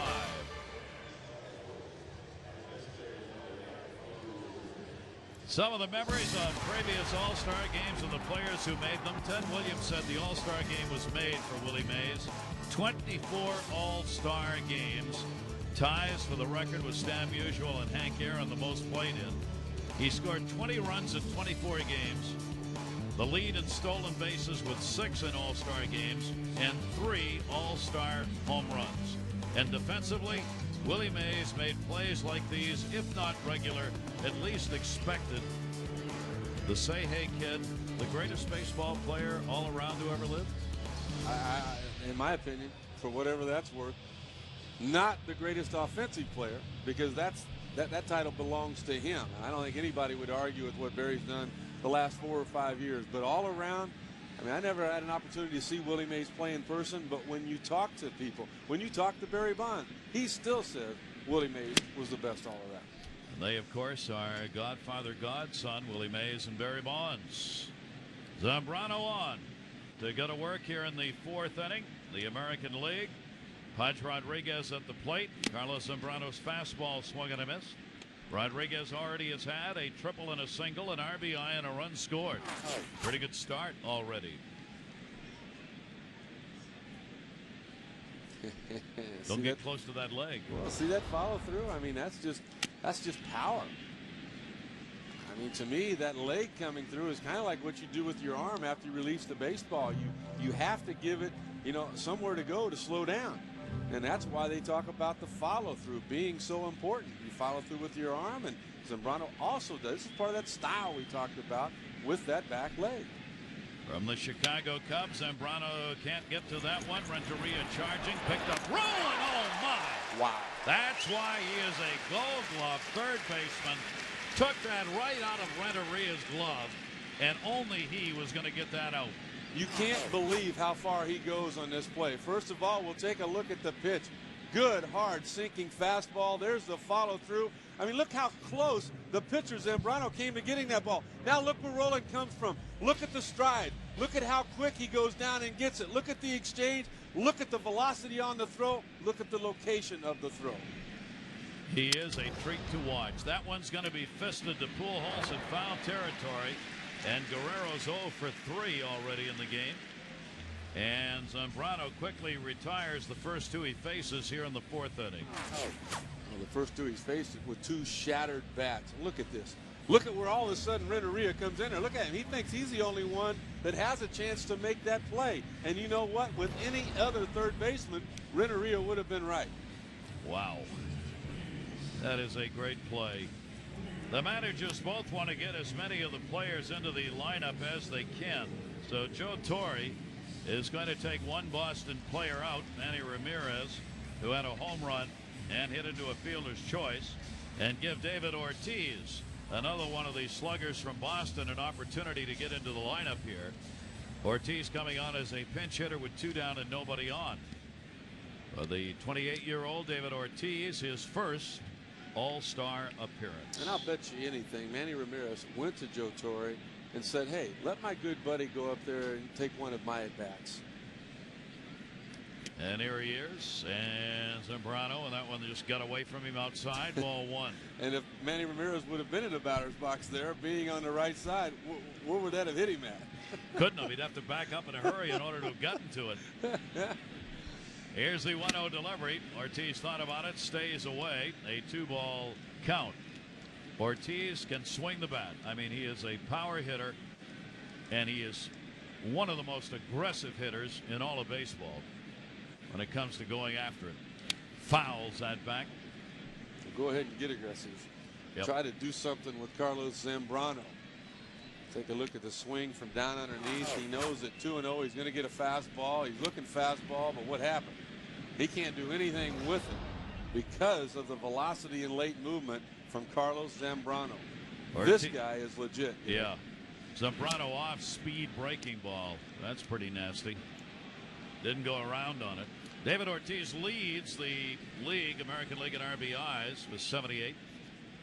He is on the home run list, tied for second. He and Blaylock have 23, 3 behind Manny Ramirez, who is the leader. 3-ball, 1-strike delivery. Fastball, walking. Ortiz with 31 RBIs in the month of June. And last time I checked, there's only 30 days in that month. Pretty good per day, don't you think? That's getting it done. Ortiz goes down to first base, drawing the walk. That is the first walk surrendered by the pitching staff of the National League, but they have given up the 6 runs and 9 hits. Ortiz at first base. And Alex Rodriguez stands in. He has struck out and grounded out. Rodriguez, 7th opportunity as an all-star, this time, of course, at third base. And that slider misses outside, ball 1. 6-1 lead. All the runs scored in the first inning by both of these teams. We've seen Clemens, Kolb, Randy Johnson, and Zambrano on the mound for the National League so far. 1-0 in the inside corner to Rodriguez, 1-1. That great pitching staff with the Chicago Cubs and Dusty Baker. When you talk to Dusty about it, I mean, he really lights up when he talks about his young right-hander, Carlos Zambrano. He won't say he's the best, but he says he's certainly one of them, and that's quite a compliment with that staff. That's what the Cubs, of course, were relying on before the season started and still are as far as any hopes of making it to the postseason. Well, to me, and that's the reason they're where they're at right now. That staff has underachieved. Pryor was hurt to begin the year. Kerry Wood just coming off the DL. Maddox just hit 500. You didn't expect that when the season started. Rodriguez goes the other way. That's into the corner, and that is just foul. Sammy Sosa thought he was going to have another run on that one. He went after it, could not get to it. Joint host Elias Torribo as she hosts this fast-paced show. It is the biggest Latin-born players' chance to show you what the major leagues is about. Sabota Baseball. It's MLB highlights as well as player lifestyles, popular music from Sony recording artists, candid interviews with the Latin players, and inside info. Jose Mota Jr. Sabota Baseball is caliente. Check your local listings for the times in your country. I like that. It's my favorite read. Like caliente. that. I could tell. There's a lot more passion to that one than some of the others. 2-2 delivery is taken up high, and the count goes to 3-2. When you get to that commissioner's disseminated, yes. You don't have near the energy in your voice. No, it's a copyright thing just doesn't make it like caliente, you know? Zambrano, 3 balls, 2 strikes, 2 down. Ortiz on at first base. We're in the 4th inning. Runner going, foul back. Now Keep in mind, the American League has won 6 out of the last 7 games, Rick, and the only one they didn't win was a couple of years ago, and it ended up with a tie, running out of pitchers. So they're trying to keep a run going here. Well, that's all about Joe Torre. This is his 6th All-Star game, all in the last 8 years. That's the 4th most ever by a manager in the Midsummer Classic. Well on his way to winning this one. 3-2 with the runner going again. Breaking ball hit in the air to right center field. Got a lot of that. Berkman back. Not going to get it all the way to the wall. Ortiz coming to score. Ball rolls away. Berkman will pick it up. Going to third. Rodriguez. Here's the relay throw. Not in time. An RBI triple with 2 down. And a 7-1 lead for the American League. That's about as far as you can get a ball to roll unless you hit it up the hill in dead center field. You know, too, in all fairness to Carlos Zambrano here, when you get to an All-Star game, you get some people out of position.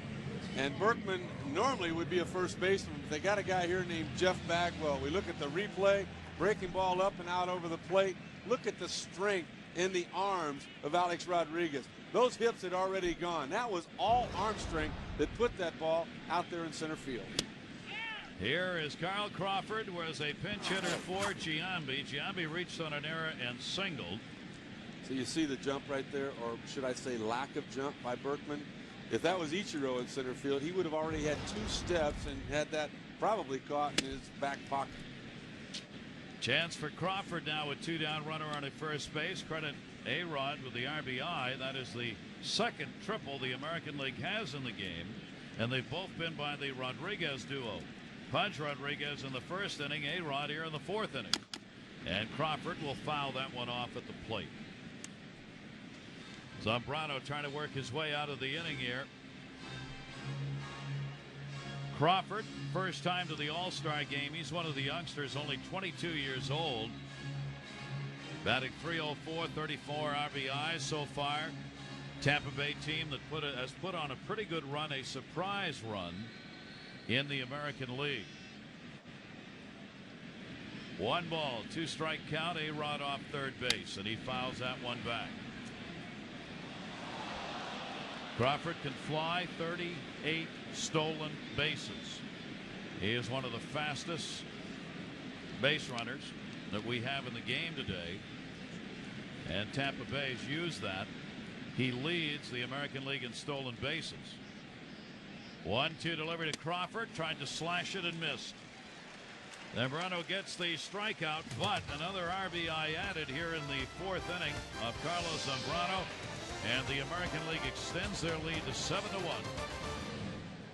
Randy Johnson, we have seen the big unit make an appearance, adding to a tremendous career. A 2nd career no-hitter, a perfect one in Atlanta. He shut down 27 Braves in a row on May 18. The 15th perfect game in Major League history. I think this is the first time we have seen Randy Johnson's teeth since the '01 World Series. And, you know, with all the strikeouts and all the Cy Youngs, and The one thing I will always remember about Randy Johnson was that World Series. Arizona against the Yankees. He won 3 games, including Game 6 and Game 7. But it was after Game 6 where he threw a complete game. He went into manager Bob Brenly's office, teammates with Kurt Schilling, in fact, co-MVPs at the end of that World Series. And he said, I'll do whatever it takes. And what it took was the big unit to come out of the bullpen to fire up that crowd to come up with that victory. CC Sabathia's on the mound. Mike Piazza's at the plate. Fly ball, shallow left center field. And that will be caught easily by Crawford, who stayed in the game and left for Ramirez. Piazza is retired. One away here in the 4th inning. Crawford out of Tampa Bay now in left. There's Carl. First chance in the field for it. And there is Sabathia, his second All-Star selection. David Ortiz stays in the game at first base. Giambi is out of there. Lance Berkman gets the big hand from the home crowd. Left-hander's delivery misses down low. Sabathia leading the Indians in win 3 straight years on the mound. Only 24 years old still, out of Vallejo, California. Left-hander who had him out in front of that. Sabathia is the anchor of that Cleveland Indian pitching staff, and at 290 pounds, I mean, that's a pretty good anchor that you got, and a guy that you can build your club around. Lance Berkman, as we both know, is a switch hitter. I mean, all of his at-bats coming from the right side. He even hit right-handed in the home run derby with a right-handed pitcher on the mound. He would prefer the left side. That one he takes out the left center field. Crawford over. He's got it. That ball stayed up. That ball was hit hard. When we talk about defense, we talk about good jumps. In the last inning, we saw a bad jump. We're going to see 2 great jumps here. I mean, Crawford could have caught that ball, and so could have Ichiro. You talk about taking the gaps away. Well, they were playing him straight up and to pull. But take a look at what happened. You want it? I'll take it. Whoever. I mean, look at that. I got it. Ichiro could have had it. Wow. Wow. 2 down. And here is Jeff Kent. Kent lined out his first time up. 1-0 count, 2 down, 7-1 lead for the American League. Sabathia trying to set the side down in order. Jeff Kent. I think Kent is one of the most underrated hitters right now in baseball. Underrated for a couple of reasons. One is he doesn't like notice. He's not particularly friendly to the press. But man, can he hit. That one to short is going to be a base hit. You know as well as I do, Gary. I mean, he's not even friendly to his teammates. He's a loner. Yeah. Jeff Kent is a loner, an outstanding player, MVP National League 2000, but just prefers to be kind of quiet and standoffish. But boy, he can hit. Carlos Beltran will get a great hand as he stands in.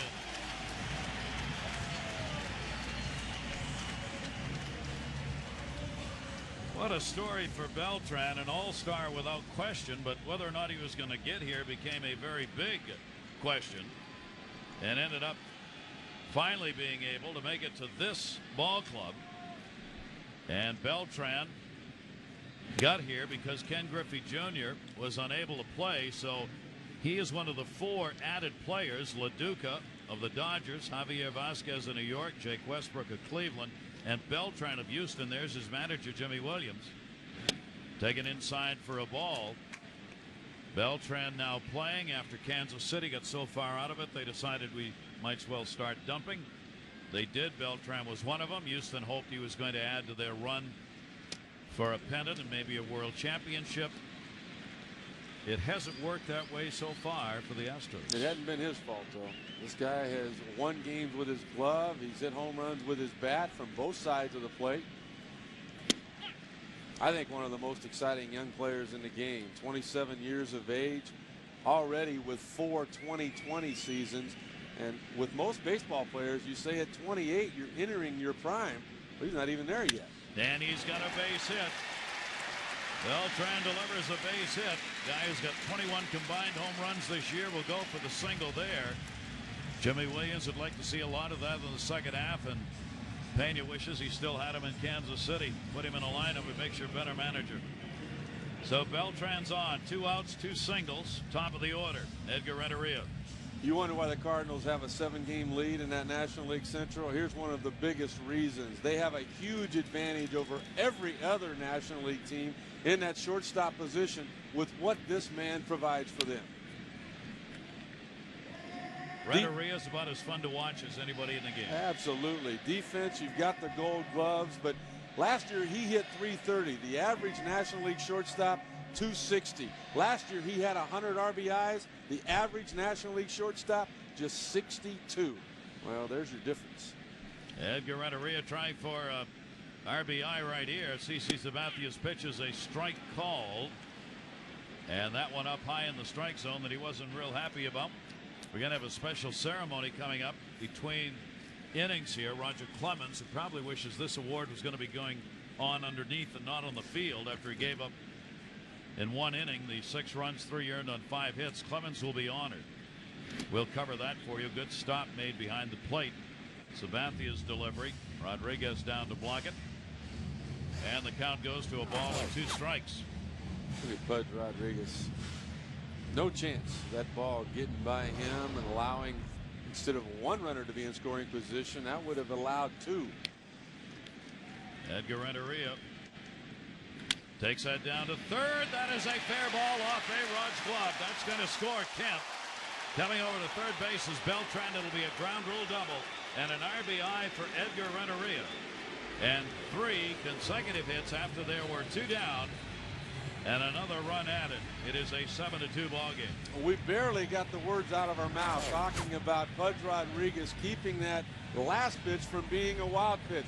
Had it gotten by him, the runners advanced, it would be a 7-3 ball game. But instead, now there are men on second and third.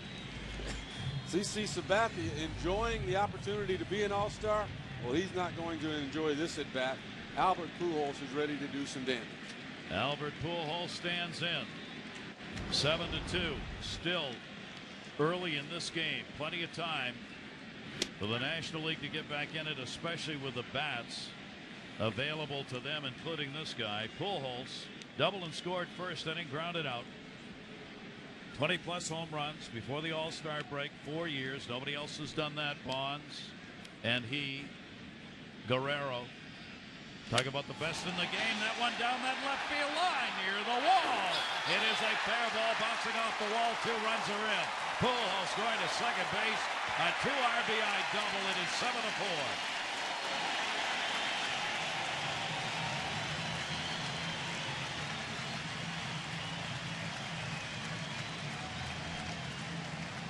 There are a lot of great hitters in baseball. And to me, it all starts with Barry Bonds, but then it goes to this guy. When you talk about production, you talk about a guy that can make adjustments, hit for a high average, hit for power, hit in the clutch when a team needs it, as the National League does right now. I think you're talking about Albert Pujols. That one just missed. Going up and over. Crawford in left field. Credit Pujols for the 2 RBIs. And CC Sabathia got the first 2 outs relatively easily. Now he's going to face Bonds in a 7-4 game. That's 7 hits now for the National League. Runner at second base with 2 outs. Timeout taken. Bonds has driven in 7 runs in All-Star games, the most of any active player. 3 shy of the National League career record that is held by Stan Musial with 10. One of 7 players Musial is with more RBIs than Bonds. Sabathia's pitch to him is a towering pop-up behind second base. Jeter trying to find it. Will put it away for the final out of the inning. But 3 runs in, the American League a 7-4 lead. Roger Clemens is going to be honored between innings here with an award, including a video presentation, which we will now watch.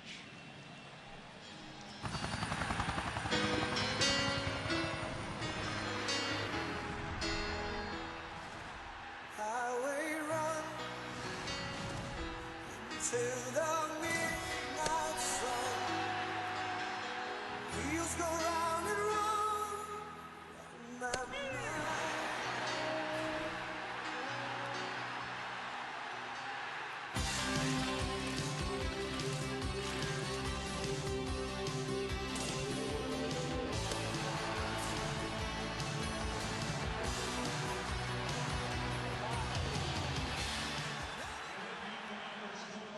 Roger Clemens coming back out onto the field.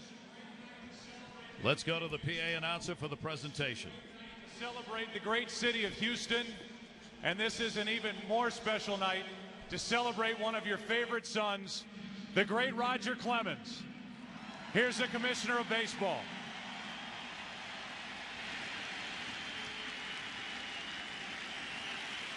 Roger,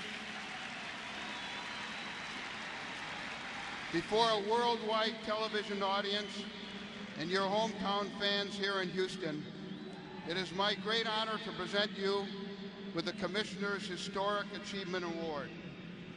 Your Hall of Fame 21 career has been highlighted by many awards, honors, and remarkable performances. Tonight, we're celebrating your place amongst an elite group of pitchers who have accumulated 300 career victories and over 4,000 strikeouts.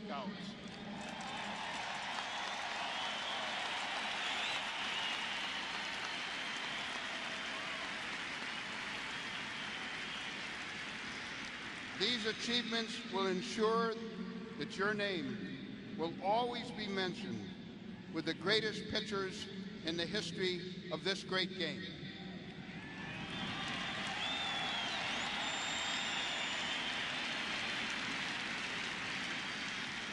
This is the 8th Commissioner's Historic Achievement Award that we've presented. Congratulations, Roger. You've done a lot for so many, and all of us are very proud of you.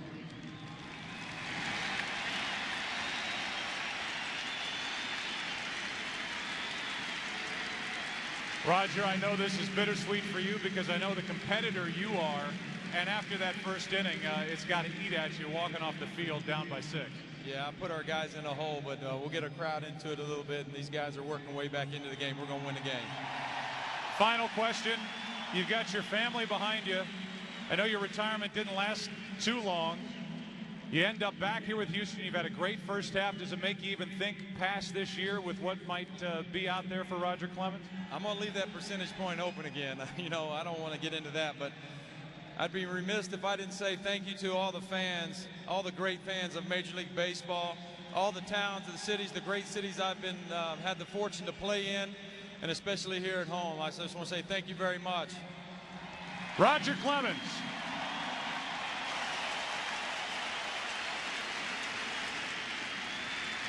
A nice moment for Roger and his family. We'll take a break.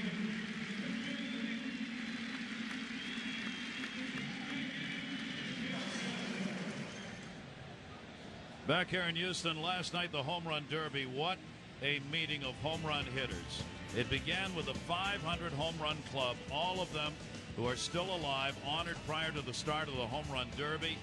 Willie Mays, Hank Aaron involved in that group, and then of course the power hitters of today, Lance Berkman, the Houston Astro, put on a show. A lot of shots out of the yard. But Miguel Tejada from the Baltimore Orioles, who did not have a good start in the Home Run Derby, set a new Home Run Derby record. 15 in one round. And Miguel Tejada, when all was said and done, was the winner in the Home Run Derby last night. What a show he put on, huh? Gary, I couldn't believe it. Before it started, I'm sitting on the water coolers down there with Miggy, and he turned to me and he goes, "Can you believe this?" I mean, he was lit up like a kid on Christmas. He goes, "I'm in a home run competition with Sammy Sosa." Well, guess what, Miggy? You won that competition and deserved that trophy. What a show he put on for the fans last night. Just surprised everybody with even himself, I guess, in the result. And Miguel Tejada, congratulations. We go to the 5th inning, a 7-4 American League lead. Carl Pavano has come on to do the pitching for the National League from the Florida Marlins. Pavano working against Derek Jeter. Jeter has singled twice. Moises Salou has come into left. Carlos Beltran stays in center, and Cabrera comes off the bench. Miguel Cabrera in right field. So Bonds, Berkman, and Sosa are out of the lineup.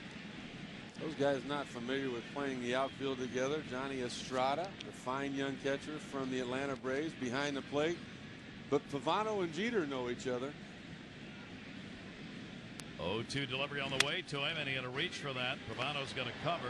Pujols, didn't get there. Jeter able to beat Pavano to the bag, and that'll be an infield hit. 100% the pitcher's fault when you let a guy beat you to the bag. Pujols trying to cover the hole, made a good first step to get to the ball. Here's a real good pitch. Now get going. He simply did not go at 100% to get there. And you know, going down that line, Derek Jeter is always going to do that. You see right there, see how he had to let up on the throw to lead Pavano to the bag? That gave Jeter enough time to beat him there.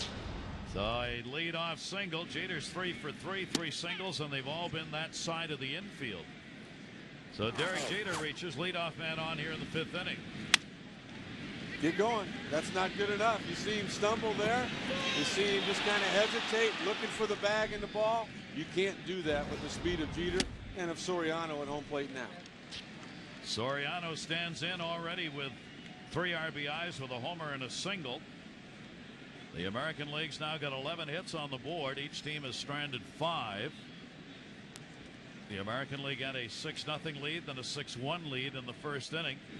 Swung on and missed. Good breaking ball down and away to Alfonso Soriano.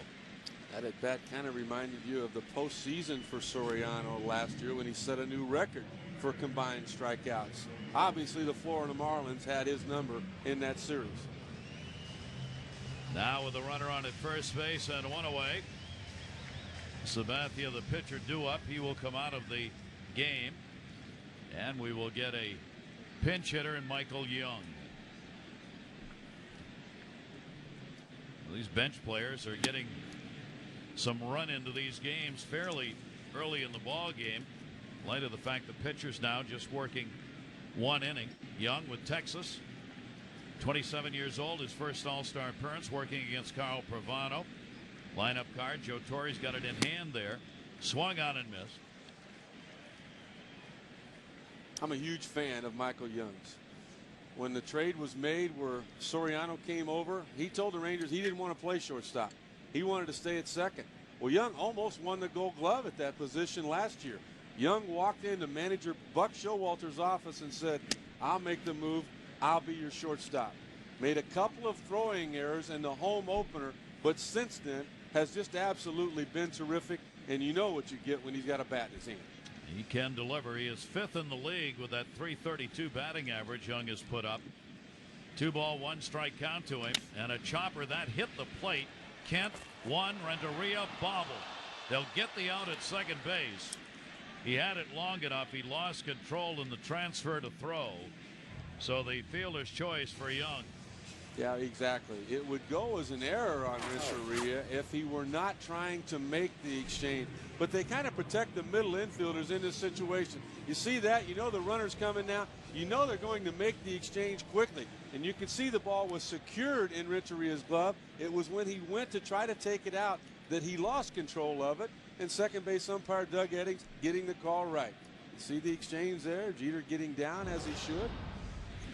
And Ichiro gets another at bat. It'll be his 4th here in the 5th inning. He doubled and scored in the first, 1 for 3 in the game. Ichiro with a runner at first base and 2 down. 2nd player in Major League history to start the All-Star game here in this situation, a Gold Glove winner. He has produced 200 plus hits in each of his first 3 seasons in the majors. He is a hit machine. Unfortunately for him right now, the team he plays for, Seattle, really buried in their division. And he lashes that one foul.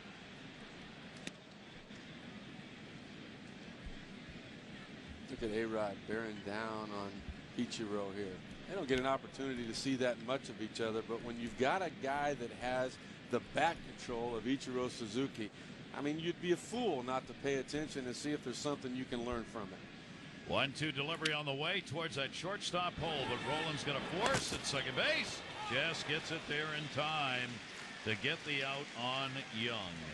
No runs, 1 hit, and 1 left on base. The American League got 6 in the first, and those runs are still holding up. Did you check out the size of those World Series rings that the Florida Marlins are carrying around? Weightlifting. Matt Lawton's in the game. He'll be playing in center field. Ichiro is out of there. Young will go into short. Michael Young. Derek Jeter comes out of the ball game for the American League. Vasquez has come on to do the pitching. He's come on to do the pitching for the New York Yankees this year as well. Came over in the offseason from the Montreal Expos. Very few people knew about the young right-hander. Well, they're beginning to find out. Already with 10 wins, could have had 3 or 4 more than that had the bullpen not blown saves, had he picked up some run support from time to time. But this is the real deal right here.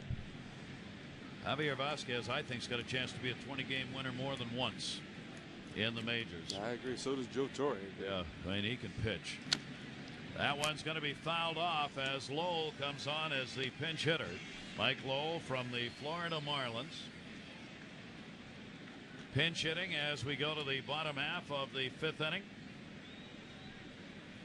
Rolling out of there at a single and was hit by a pitch.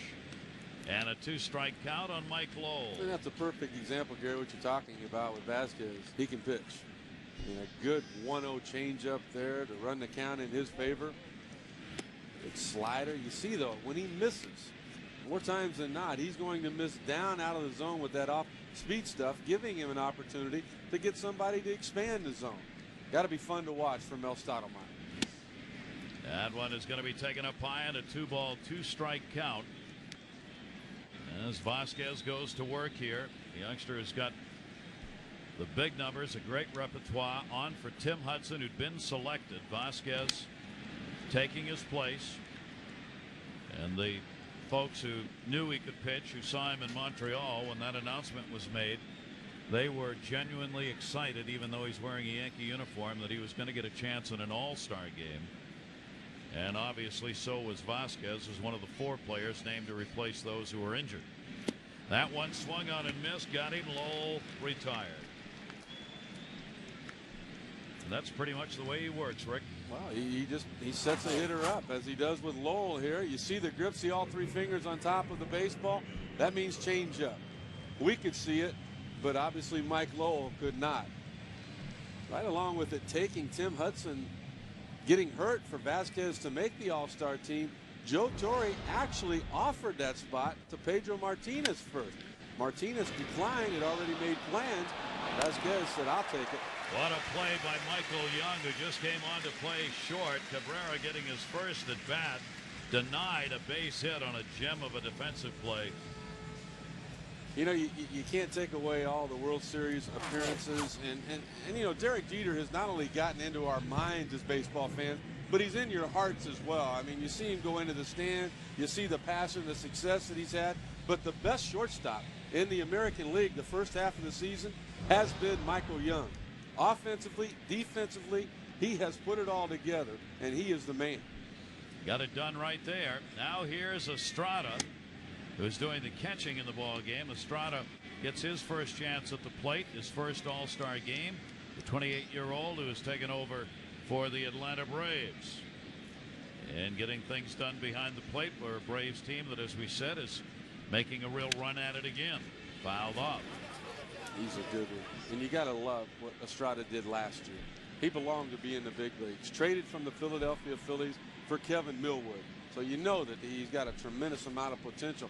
Had to play in the minor leagues last year because the Braves had a catcher named Javi Lopez. Yikes. Nowhere to go. This kid needed to play. He's going to play in the big leagues for a long time now. A switch-hitting catcher. They are few and far between. He is gone. So a 1-2-3 inning as Vasquez came on and made quick work of it. He only threw 10 pitches in the inning to set the National League down in order. American League on top, 7-4 after 5. Keep in mind, the winner of this game, the American and National League, determines who has the home field advantage for the 2004 World Series. Lowell comes on to play at third base. Rowland is out. Jack Wilson from Pittsburgh at short. Renteria is out. Kent still in at second. Allou's out there in left. Beltran and Cabrera in the outfield. Jim Thome has come on to play at first base.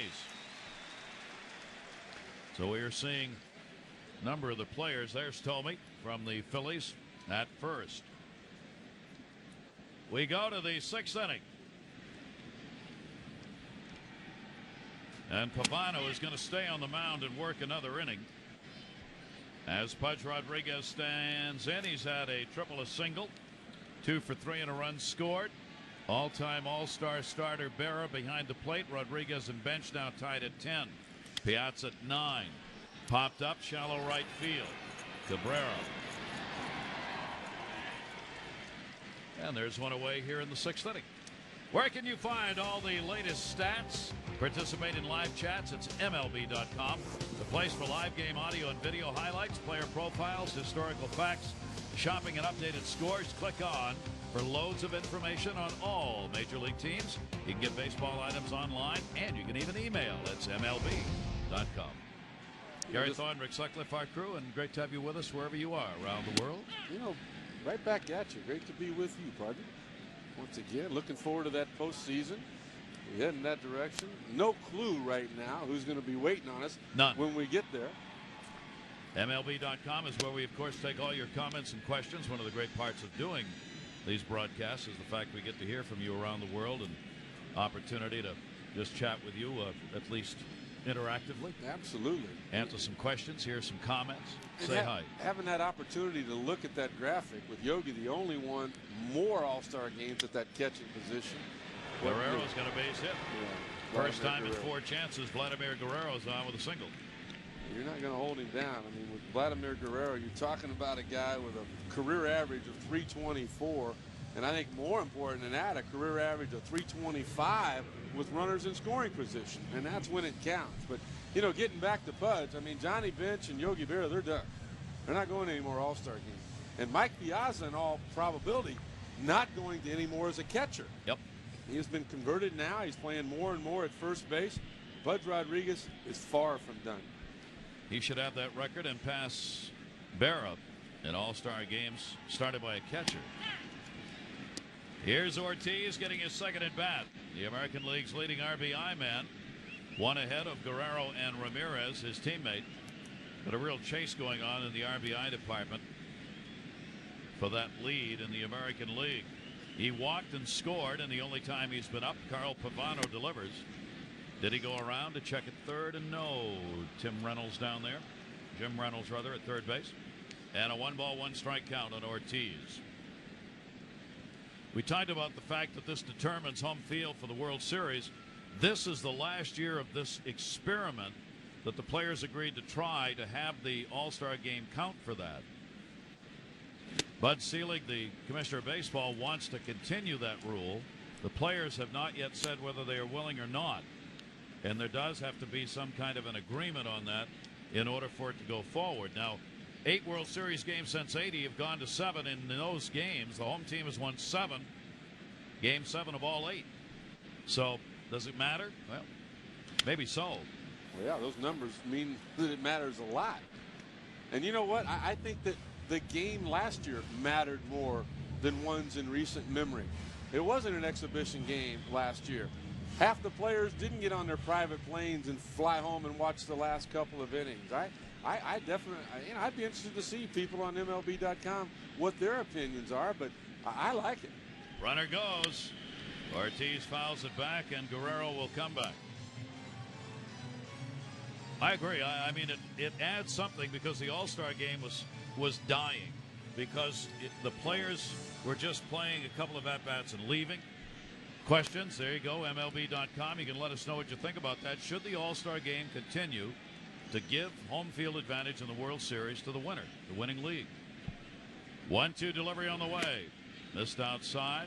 Ortiz held that bat back. Gary, you and I both agree that the All-Star game did die in Milwaukee a couple of years ago when they ran out of pitching. Funny being in both of the manager's office before tonight's game, they all talked about their protection. You know, they had 2 or 3 guys that they were holding off in case they were needed. They're not going to get caught that way. No. What both managers, Jack McCann and Joe Torre, said, they've got 1 starter and 2 relievers at least that they want to hold out, which means There may be 3 pitchers who don't get to pitch in this game. Yeah, but you're talking about 5 innings of protection. If the National League is able to get back in this thing, as it looks like they're trying to do, and we have another contest as we did last year. Torrey and McKeon, 2-ball, 2-strike count, 1 away here, and Ortiz, oh, just how far? Way back! Goodbye! Home run! All-star dinger! In the upper deck, right center field.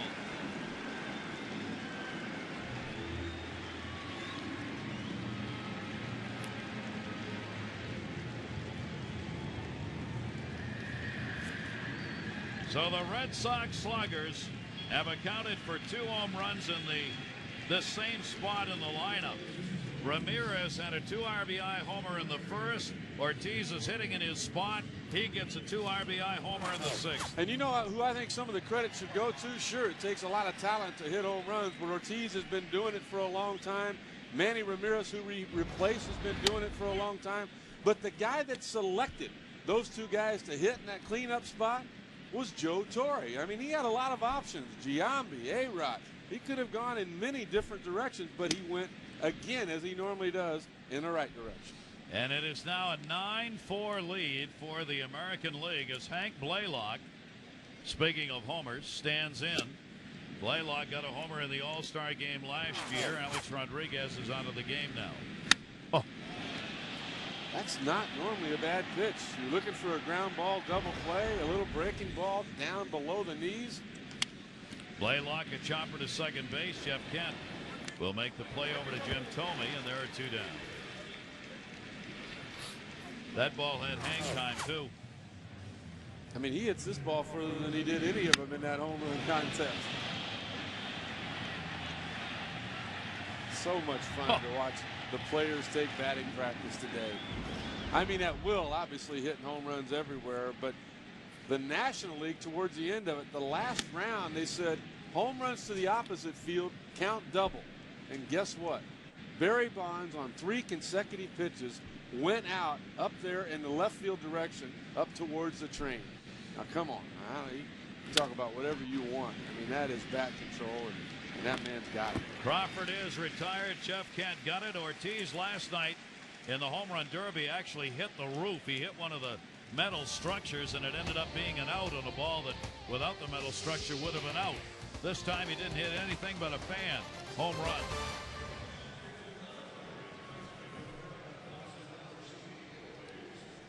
There is no question fans love home runs. Ortiz putting one out here. Well, some milestones in that department. Barry Bonds, 661. McCovey Cove, another big splash as he passes Willie Mays on the all-time home run list. Mike Piazza, the Mets catcher, number 352 as a catcher, passing Carlton Fisk for the most home runs ever by a major league catcher. Jim Thome, number 400. First baseman for the Philadelphia Phillies with a milestone homer. And, wow, Ken Griffey Jr., 500 home runs. His dad watching. It was Father's Day in St. Louis. Home runs that have mattered, milestone numbers. You know, really frustrating, and I'm sure more so for Griffey Jr. than any of us, that he was not able to start in this outfield. Alou's going to get a base hit. Moises Alou going after the first pitch he has seen. Delivers a single. So Alou's on here in the 6th inning with a leadoff single. Derek Jeter joining us downstairs. Derek, we know this team had some power, but I mean, come on. Yeah, you guys are blasting away, aren't you? They got some guys that are swinging the best today. Man, oh man. How much fun is this for you again? I'm sorry? Derek, how much fun is this for you again to be at another All-Star game? It's always fun. You never can take these for granted because, you know, last year, unfortunately, I didn't have the opportunity to go to Chicago. So I enjoy it every time I'm here. You feel like a little kid, and you're in awe to all the players here. Hey, Derek, who was in your uniform the first 6 weeks of this year? You were, Rick. Wait a minute, my career average was higher than yours at that time. No, Derek, he's not that good. It was rough. It was a rough start for me. What's it like having your buddy at your right-hand side there on the New York Yankee infield? Well, it's been a lot of fun. You know, we've had a fun first half. You know, hopefully we can be a little bit more consistent in the second half. But we've enjoyed it. You know, we have the best record in baseball, and that's the best you can do. Manager Joe Torre telling us before the game that you and Soriano went up to him and said, now wait a minute, we were good enough to hit first and second in the World Series for you. What are we doing, you know, down in the bottom part of the lineup? Is that true? Yeah, we were 1 and 2 for him. We brought him to a couple World Series. We lost, so I guess that's why we're back at the bottom of the order. Can the Red Sox catch you if they get a chance to catch up with you, do you think? Well, the race is not over. You know, we have the whole second half of the season. You know, when we played them earlier in the year and they beat us up a little bit, we were 4 games out, and everyone was saying how Boston was going to win. And then we swept them at home. They said the race is over. So you play the games for a reason. Hopefully we can continue to be consistent, but I expect it to be a tight race. Hey, Derek, everybody talks about your toughness. We saw you go into the stands and take a chair out. What are you doing running from Muhammad Ali? Hey, I was intimidated. I was a little scared of him. I didn't know if he was going to hit me with one of those punches. Was that a thrill? It had to be. Oh, it's a dream come true. You know, he's someone that I look up to. I think every athlete looks up to, and you know, it was an honor for me to be out there and get the opportunity to meet him.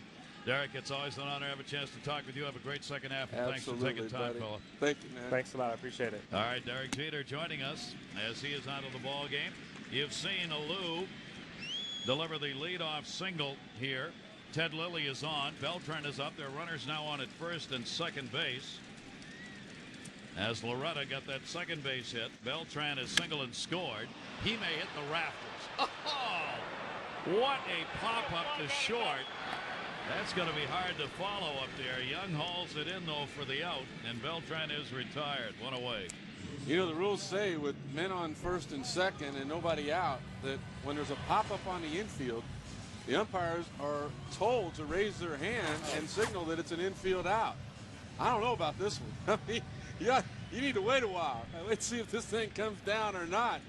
I mean, he came so close to hitting a 3-run homer and getting the National League a little bit closer in this affair. Wow. He's not as Jack Flash. He is Jack Wilson. And he will get his first at-bat here, the Pittsburgh Pirates representative. 6th in the league in average at .332 and leads the National League in hits with 118. And I guarantee you at the beginning of the year, if you'd asked at the All-Star break who will lead the National League in hits, this is not a name they would have heard. That one ladled Crawford back there, and he gets it. Did not travel very far, got hit hard, but stayed up in the air, and there are 2 down. I remember a couple of years ago, just 2 years ago, manager Lloyd McClendon of the Pirates told Wilson, if you hit .230, you'll be my everyday shortstop. Well, that's about what he hit then. Yeah. That's turned into .330 now. Now Jim Thome. Wilson goes back. Thome will stand in, 2 on. 9-4 lead. This is where you got to be careful if you're on the mound. Thome, a threat. 4-time All-Star, 33-year-old, 28 home runs. And he takes the off-speed breaking ball. He leads the majors in home runs. Jim Thome of the Phillies, who are in a very tight 4-team race in the National League East. 1-0 delivery. And Thome takes it down low, 2-0 from Lilly. The nicest guy in the game of baseball? Certainly right there among the top group, I'll tell you. Well, when you think about how wonderful he is to us and all that he does in the community, whether it be in Cleveland where he originally played or Philadelphia now, I mean, you never hear anything but tremendous words being said about Jim Thome. And Thome's a very positive person. Look at the quick swing he has. He brings it through the strike zone in a heartbeat. And when he connects, that's about the same amount of time it takes for the ball to leave the yard. Good pitch. He's staying on that inside part, 2-2. You know, he's got the socks pulled up, the pants pulled up. Doesn't he remind you of just, you know, with the power in that swing of a little bit what it was like to watch Babe Ruth? I mean, he's got that same kind of look. Hit career 400th home run last month. Fouls that off, little off-speed pitch. I mean, he takes that bat and points to center field like the Babe did, supposedly. Swings it around. Yeah. Tony says that he does that for timing now. He watches the pitcher, and when the pitcher starts to get set, then he brings it back and gathers himself. Tommy working here against Lilly. Runners at first and second, 2 away. Ooh, got him. Good pitch. Lilly hung tough on him, gets the strikeout. No runs despite a couple of hits. 2 are left on base. We've completed 6. The earth may not move, but the roof's gonna when we come back to Houston. Coming into this game, it was the National League expected to drive the ball out of the yard here in the 75th All-Star game in Houston. But first inning, the American League, Manny Ramirez off Roger Clemens. A 2 RBI homer. Hang on. Soriano against Roger Clemens. First inning, a 3 RBI homer. Take Ramirez out, put Ortiz in. Same result. 6th inning, 2 RBI homer. 3 dingers for the American League. And just now are we opening the roof, which usually means, at least for an inning, you get an updraft here that'll carry balls all the way to the West Coast. You know, and I love the fact that they did it last night during the home run contest, because wasn't it beautiful to watch those balls just sail into outer space? I mean, when they had it closed, they kept coming back onto the playing field. Now, it'll take about 8 minutes for the roof to open entirely, and it'll continue to open while the game goes on, and you get all this air-conditioned air in here transferred with the hot air from outside, and it is really hot outside, and so you get a big updraft as the roof opens. A chopper off Tommy Glavine, who's on pitching. Play by the Red is not going to be in time. That'll be a base hit. So Lawton getting an opportunity in his first at bat. There's Tommy Glavine, who's just come on to pitch. Lawton delivers an infield single. Been a lot of that, but the big difference, as Roger Clemens said when he received the Commissioner's Award, was the fact that he put him in the hole, allowing those 2 home runs in the first inning. But where has the National League power gone? I mean, you would expect for them to at least have a couple of home runs now. They have not hit one as of yet. Not yet. Here's Sheffield. He's getting his first at bat coming off the bench and taken down low for a ball. Sheffield on in Soriano's spot. He is 6th, as you see, in runs, 10th in RBIs, and batting over 300 yet another time around. 1-0 count. Runner at first base. Glavine's delivery is down low for a ball. There's the owner's building across the street, the owner of the Astros. That is his office with that sign at 422. When they built this ballpark, they redid that building over there, and grounded is short. Chance for a double play here. Wilson, Loretta. That's 2.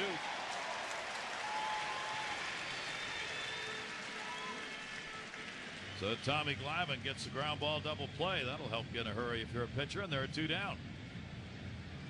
There's Loretta, who's come on to play at second base as Jeff Kent's come out of the ball game. Loretta, the lone representative of the San Diego Padres, well deserving. A terrific year last year. And that came on the heels of playing for the Astros for 28 ball games down the stretch the year before, where he hit 400. Michael Young working against Glavine. Taken outside. Tommy Glavine, Cy Young Award winner, 91 and 98. He was the MVP of the World Series in 95. 5 20-plus win seasons. And now working with the Mets. He had a slow start with New York, but he has come around and right now has moved into the number 5 spot in ERA in the National League. It's an absolute shame that he's got a record of 7-7, an ERA like that. It's called lack of run support. But the Mets have started to hit now with the trade for Hidalgo from Houston, Floyd, and others getting back into the lineup who had been injured. Well, they continue to hit, and they don't have to hit a whole lot. This guy will continue to win. Yep. Give him 4 runs, and he'll keep them underneath that. Here's the 1-2 delivery, and that one misses inside to Young. Young hit into a fielder's choice, the only at bat he has had in the game. A little showpiece. I mean, we can predict what Tommy Glavine's going to throw. It's that he's normally perfect where he throws it. Here comes a little change up away, a little ground ball to third. He was a little slower than what he thought. We know it. I mean, the hitters know it. Everybody knows it. But he's so deceptive. and so consistent with that command. There's the fingers. You see the circle change. There it is. Look at the command. I mean, that ball is a strike for 59 feet. 2-2 delivery on the way, and he just missed outside. Oh, he humped up on that. Yes, he did. 7 miles an hour. And you saw Tommy Glavine at his exuberant best right there when he gave a little bend to the knees. That's the most emotions you'll see out of Glavine. 3-2 delivery with 2 down. There's the one you wanted. Told me. I got it. And he does. So only 3 batters faced. Didn't even break a sweat. No runs hit. Nobody left on. Tommy Glavine, the left-hander, puts them away in a hurry. It is 7th inning stretch time at the 75th annual All-Star Game. American League leads. Take a look inside as the roof continues to open. We'll take a look back. Some of the All-Star memories. 1968, July 9. The first All-Star Game played indoors right here in Houston at the Astrodome. And what a great story Drysdale, Juan Marichal, and Tom Seaver put up. Striking out Mickey Mantle here. That trio held the American League in check while Willie Mays would score the only run and be named the game MVP for the second time. That was 1968, the All-Star Game here in Houston. That was also the first time an All-Star Game was played indoors. Look at the pitchers on that team. You want to know why the American League didn't score? Look at those Hoffs. 5 Hall of Famers. Yeah, that Kuzman and Reed guy were pretty good too. And not just Hall of Famers. I was thinking earlier in the game, looking at Tom Seaver. Tom Seaver entered with over 98% of the votes, the highest ever to go to the Hall of Fame. Wouldn't you like to find out who in their right mind didn't vote for him? Well, I understand that. Wouldn't you? But Would I'm wondering no, about. I thought about it when I looked at Clemens, and I think about it when I think about Bonds. Will they have a higher percentage of vote than Tom did going into the Hall of Fame when their time comes? There's no way to know that. That's a great question. Tom's got the all-time percentage record. Hey, MLB.com. Let us know what you think. Be interesting. There's the line. 7th inning stretch time. 9 runs, 14 hits, no errors in the American League. 4-9 and 1 the other way. The train that's out there that goes back and forth up above the outfield wall there in left and center field. We are always honored and delighted to have our troops listening around the world. U.S. Naval personnel watching our broadcast. Armed Forces Radio Television Service via DTS, the Navy's direct-to-sailor satellite network. And on behalf of all of our crew here in Houston, we say hello to all of the crews out there in the Navy ships at sea. We say hello and we say thank you. Great to have you with us around the world. We love the emails we've received over the years from Armed Forces personnel stationed everywhere, some in tents, some in fields, some on ships at all times of the day and night watching the games. I know you do the same thing I do, Gary. At the end of the postseason, we take those home with us, and you know, you just kind of sit back and reflect how fortunate we are for the freedom that they provide. Yeah, and to be able to do something like that for them, it's just a great honor, a great treat. Bobby Abreu is going to lead it off from Philadelphia. Abreu pinch hitting. Bobby Abreu, one of 2 players added by the votes of people online to selected the final player for both the American League and National League squads. Bobby Abreu and Matsui were the 2 selected for their respective teams. 2 strike count. I mean, unless you go to 60-man rosters, you're going to have people that you felt like should have been added. But I really like the way it's set up now. There's 32 players on both teams. The fans vote for the starters. Then there's a combination after that. The manager of each team doesn't have the pressure put on him he once did. He only picks 6 or 7 guys, and then after that it goes to a survey among the players, coaches, and other managers in their respective leagues. That's where the other players come from. That totals 31. And then the fans pick the one that got left out. Yeah, I love that. And the players have taken it very seriously. Sure. Obviously, to give respect to their own kind out there in the field. So you really do get selections that represent all corners, managers, fans, players. Here's a man on the mound finally getting his due respect. Joe Nathan of the Minnesota Twins came over in the offseason in a trade with the Giants for A.J. Pierzynski. Nathan was a setup man in San Francisco. He's closing it out now for Minnesota. Bobby Abreu gets to face him. 2 just in the game. That pitch was taken inside. Hey, don't anybody go anywhere. We've got an exciting moment coming up right after this batter. 2 balls, 2 strikes. Abreu with Nathan on the mound against him. And that ball's going to be fouled back. Abreu in for Bonds in his spot in the lineup. I mean, to me, this is almost exciting as the moment we had in the 4th with Roger Clemens. Don't go anywhere. Got a box of Cracker Jacks coming in here? Oh, I can't even tell you. I bet you can. You know how I feel about you. Yes, I do. 2 ball, 2 strike count. Nathan ready with the outfield deep. Wind blowing out towards left field. Got him on a high strike. I mean, Roger Clemens getting the Commissioner's Award or Gary Thorne reading the disclaimer. It's a coin toss for me. Ladies and gentlemen, prepare thyself. This copyrighted telecast is the property of the office of the Commissioner, that man of Major League Baseball, intended for the private non-commercial use of our audience. Any publication, reproduction, retransmission, or other use of the pictures, descriptions, and accounts of this game without the express written consent of Major League Baseball is prohibited. I mean, they're going crazy. Is there in the excitement booth there? That. I'll tell you, those guys out there on the USS Iowa, right now is standing and cheering. I'm telling you right now, they've been waiting all night to hear the disclaimer. Mike Ilitch of the Tigers sitting there next to the Commissioner.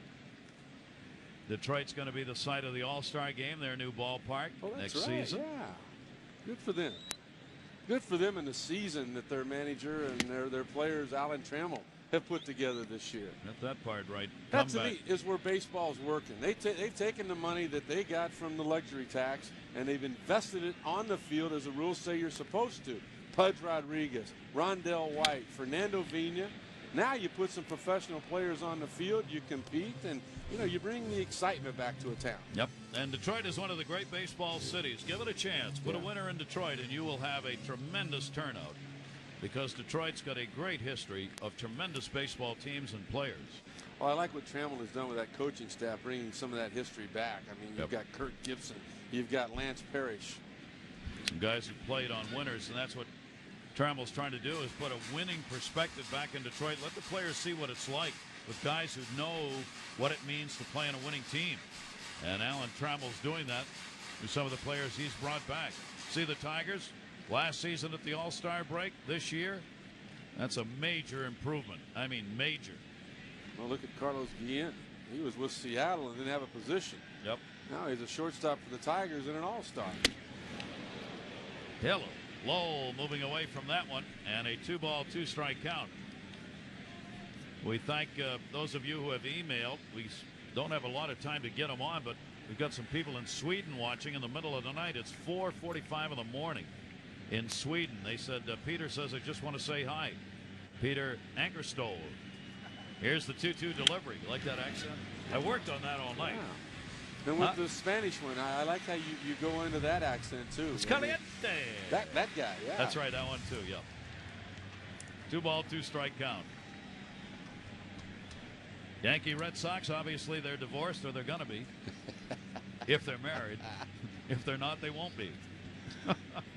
Here's the 2-2 delivery. Had to reach for that. Takes it up to right field. Sheffield will drift. Ooh! Almost a little too far. Had a little snow cone on that one. 2 down. Sheffield able to make the catch. Lowell retired. Ended up being a lot more exciting than it should have been. You see what happens. He gets it on the heel, and very fortunate that ball stayed in the glove, and he knows it more so than any of us. Ooh. He knows about this ballpark. He knows about the National League. Just lucky that one rolled back into the glove instead of out onto the field. 2 down, nobody on. Joe Nathan on the mound trying to get a 1-2-3 inning. Here's Cabrera. Talking about fine young players. How about this one? Playing in an all-star game in World Series. 21 or younger. Not many. Good in Venezuela, Washington, Manuel DiMaggio, and Miguel Cabrera. Chases that heater up high. 1-1. Unbelievable offensive potential. Just, I mean, you can talk about Edgar Martinez. You can talk about Manny Ramirez. You can talk about Albert Pujols. This kid has a chance to be right there with him. Trying to close in on that 300 mark on the year. He's hitting .295, 20 homers, 59 RBIs for Cabrera. Got a 2-ball, 1-strike count on him. Look at Belliard out there at second base. I mean, that's the way he plays for the Cleveland Indians. I mean, nobody plays deeper than he does. Rafael Belliard in shallow center. Foul back. 2-ball, 2-strike count. Belliard's been a great story, too. Here's a guy that a lot of people had given up on. There's always questions about his attitude, questions about his weight. Well, he found the answer with the help of the young manager, the youngest manager in baseball in Cleveland, with Eric Wedge. 2 balls, 2 strikes with 2 down. Nathan's delivery swung on a miss, and Nathan can bring it. So he gets a couple of strikeouts, sets the side down in order. And we've completed 7 innings of our all-star game. The American League leading it by a score of 9-4. All-star memories and also a look back at things that have happened more recently. The veteran arms this year. Let's start with Roger Clemens. Clemens passes Steve Carlton to move into second place behind Nolan Ryan in strikeouts. 41-37 the number. The Yankee closer, Mariano Rivera, 300 save. Pedro Martinez, Boston Red Sox, 2,500 strikeouts. Randy Johnson, Arizona, 4th player to achieve 4,000 strikeouts.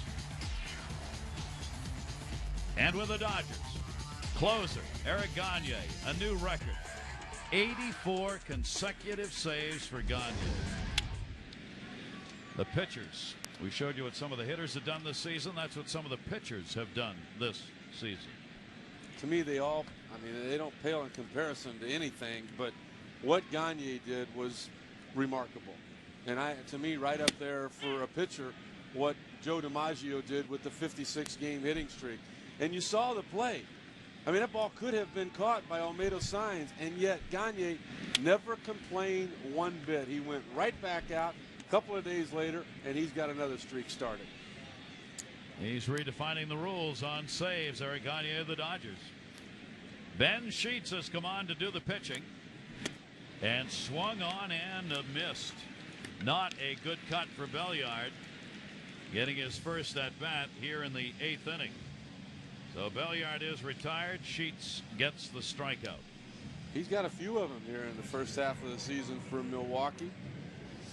We remember Ben Sheets more so for being an Olympic hero rather than being a big league pitcher with the Milwaukee Brewers. Back in the year 2000, helped the United States win that gold medal when he threw a 3-hit complete game against the team from Cuba. Now performing that way at the major league level as he goes after the catcher, Victor Martinez. Cleveland Indians, first All-Star appearance for the 25-year-old. Martinez standing in with 1 down and nobody on. His 63 RBIs are high in the majors for catchers. And that's saying quite a bit with the offensive power that you see him on catchers in today's game. I wanted to tell a story about him, but I don't think Sheets is going to let me. He's going to throw strikes. Larder will make the play over to Tomey. I got to get it in anyway. Lou Merlone. We all know Lou, a popular player with the Red Sox, played there many years, plays with Cleveland now. He said that in RBI situations, Victor Martinez reminds him of Manny Ramirez. I don't know if you can compliment a man any more than that. That means there's going to be a lot of RBIs if he's right in that department. Absolutely. Martinez out of there. We're in the 8th inning. The American League leads at 9-4, 2 down, nobody on. And here's the Home Run Derby champion coming to the plate. Tejada's first at bat, and he rifles that one foul. You're going to be foul when it says 97 miles an hour on the radar gun. You just come off the bench? Yeah. He took batting practice about 4 hours ago. 4th in RBIs. 5 hours. Yeah, 5 hours ago. 8th in runs, and you're trying to get a bat around on that kind of a pitch. 1 ball, 1 strike count. Now watch the hook. Hey! He hooked all right. This is his body, though.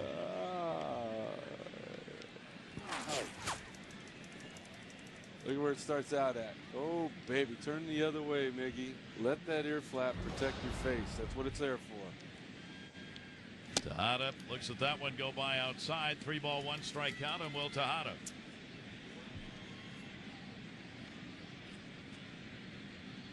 Two away. That one will be foul. Let's take a look at this, partner. We talk about Barry Bonds and the center of gravity. He says that's the key. He doesn't go towards the pitcher, just a slight step, and then he rotates and he uses his backhand, he says, like it's a hammer trying to hit the nail. I think that's a mirror from the right side with Miguel Tejada. Better things to come from Miggy. Does look the same. Loretto makes a play. Good inning for Sheets, who comes on and retires the side in order. Pitchers taking over here later in the game after the offense had dominated earlier. A 9-4 lead, middle of the 8th. Welcome back to our All-Star game. Javier Vasquez, we have already seen out on the mound in his first All-Star game, taking time to join us here. Thanks very much. Javier, how did you feel? How was it getting a first chance at an All-Star game? I felt great, guys. I enjoyed the 2 days that I've been here, and just a nice, good inning. It helped a lot. You weren't named to the original team. When you got the phone call, Javier, how exciting was it for you? I felt great. I was honored to be part of the All-Star game, and with all these great players here, and I just tried to enjoy every piece of it. After playing all those years in Montreal, what's it like to have the pinstripes on? It's great. I enjoyed the whole Yankee experience, and I know about the Yankee tradition, and it's just a blessing for me to be part of the Yankees right now. Javier, with your home country listening in your own language, anything you'd like to say to the folks back home? Saludo a todo Puerto Rico y a todo Ponce, y espero que continúen apoyando a los peloteros puertorriqueños. Thank you very much for joining us, and thanks for being part of this All-Star game. I hope there are many more for you, Javi. Thank you, guys. Thank you. Couple of strikeouts picked up in his performance. Vasquez now in New York, and as we said, going to hear a lot more from him. Ground ball out taken there for the first out of the inning as Estrada's retired, and Joe Torre wants to make sure now that he gets as many players into this game as he can, leading 9-4 going into the 8th inning. So he will go to the bullpen and make the change here.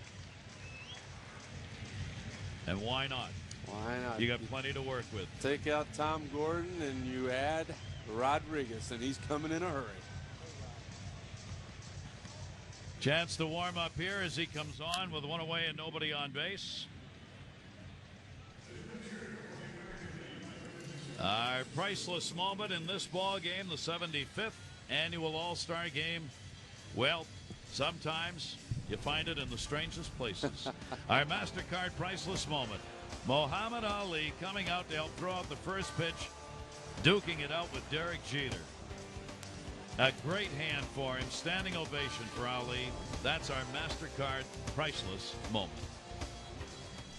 Jeter won't forget that, will he? To me, it's a speechless moment. I think we all feel the same way about Muhammad Ali, and not only what he was able to do as a boxer, but what a great human being and a fun person to always be around. Yep.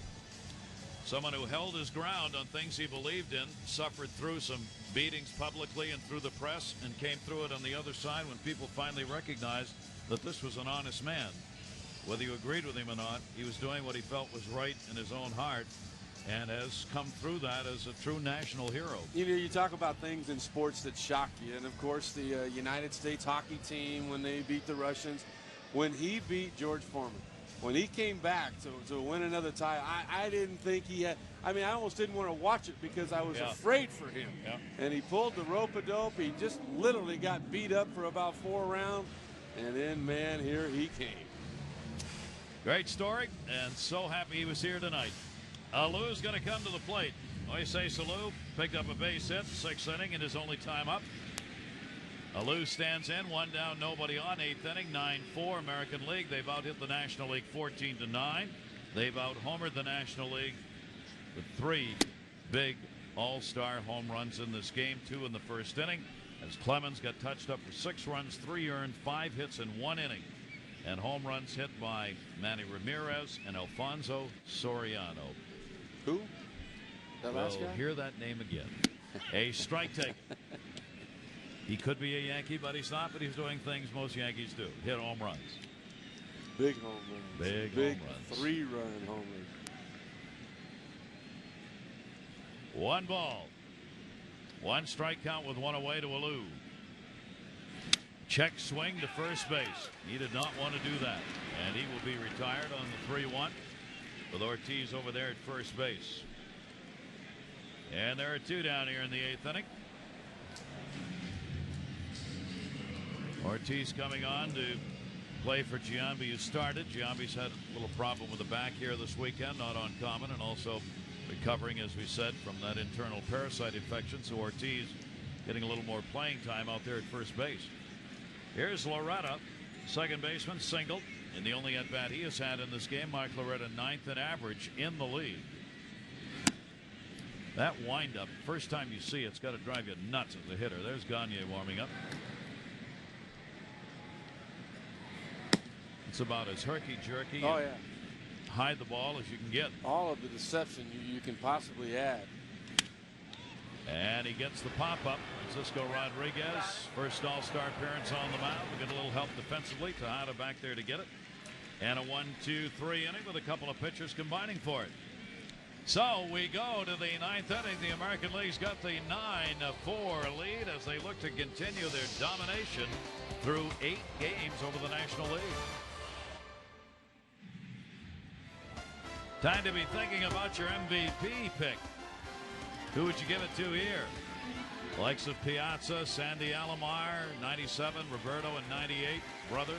Pedro won it, Pedro Martinez back in 99. Derek Jeter's a former winner. Who do you look to tonight? There'll be an award, we'll find out, as Eric Gagne for the Dodgers comes on to pitch. Cal Ripken won that MVP award in 2001. Of course, we know there was no MVP in the 02 year. Garrett Anderson picking up the trophy last year. We haven't had one from the National League for a while, and we may not. Not unless something big happens here. Those are just high school numbers there. That's ridiculous. Fouls that one back. Ortiz has had a walk and a home run, 2 RBIs.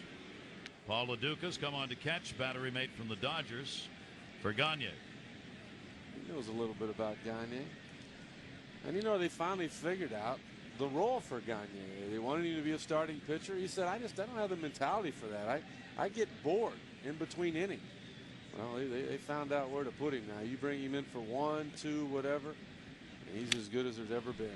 84 consecutive saves, that great streak that was ended on July 5. We showed you earlier.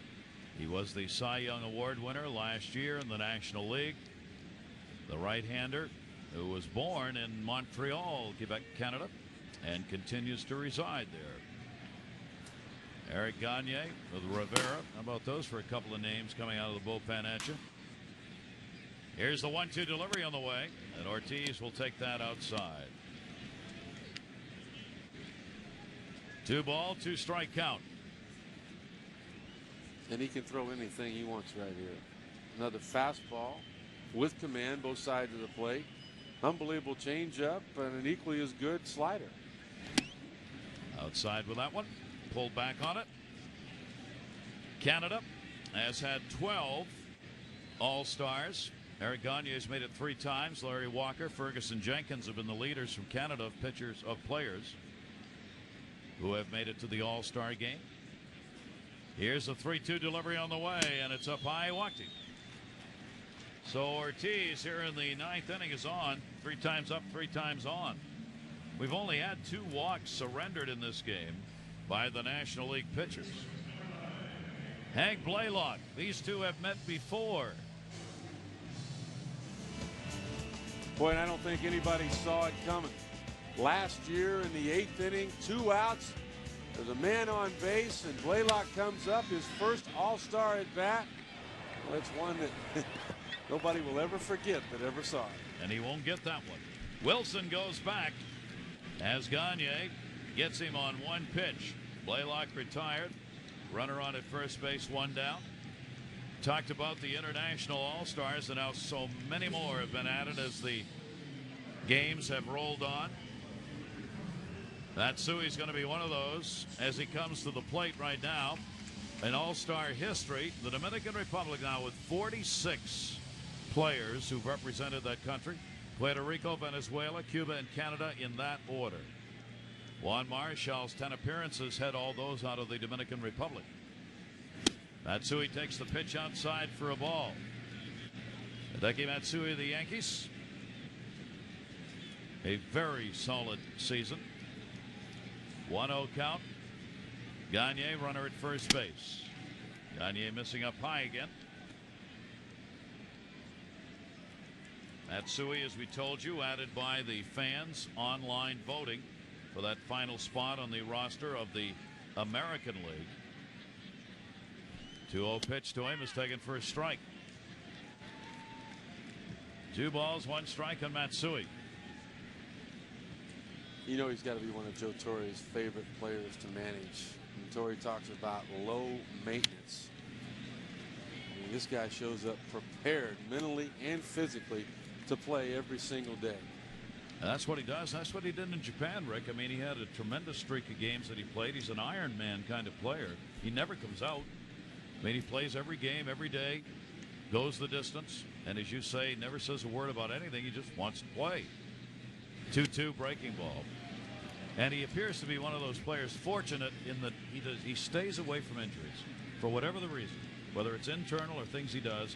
There are some players like Ken Griffey Jr. that just break down. Doesn't seem no matter what they do, there's an injury. He's one of these players that just doesn't. Ooh.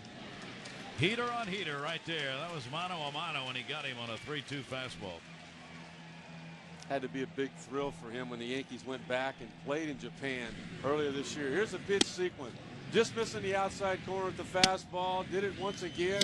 Came back and caught a generous corner there. Here comes the changeup to even the count. Take a look at that breaking ball. Matsui barely able to hold up, and then no chance. When you try to stay back on an off-speed pitch and you got a guy that throws in the upper 90s, you just can't look for both pitches. And that is the reason Eric Gagne is so difficult to hit.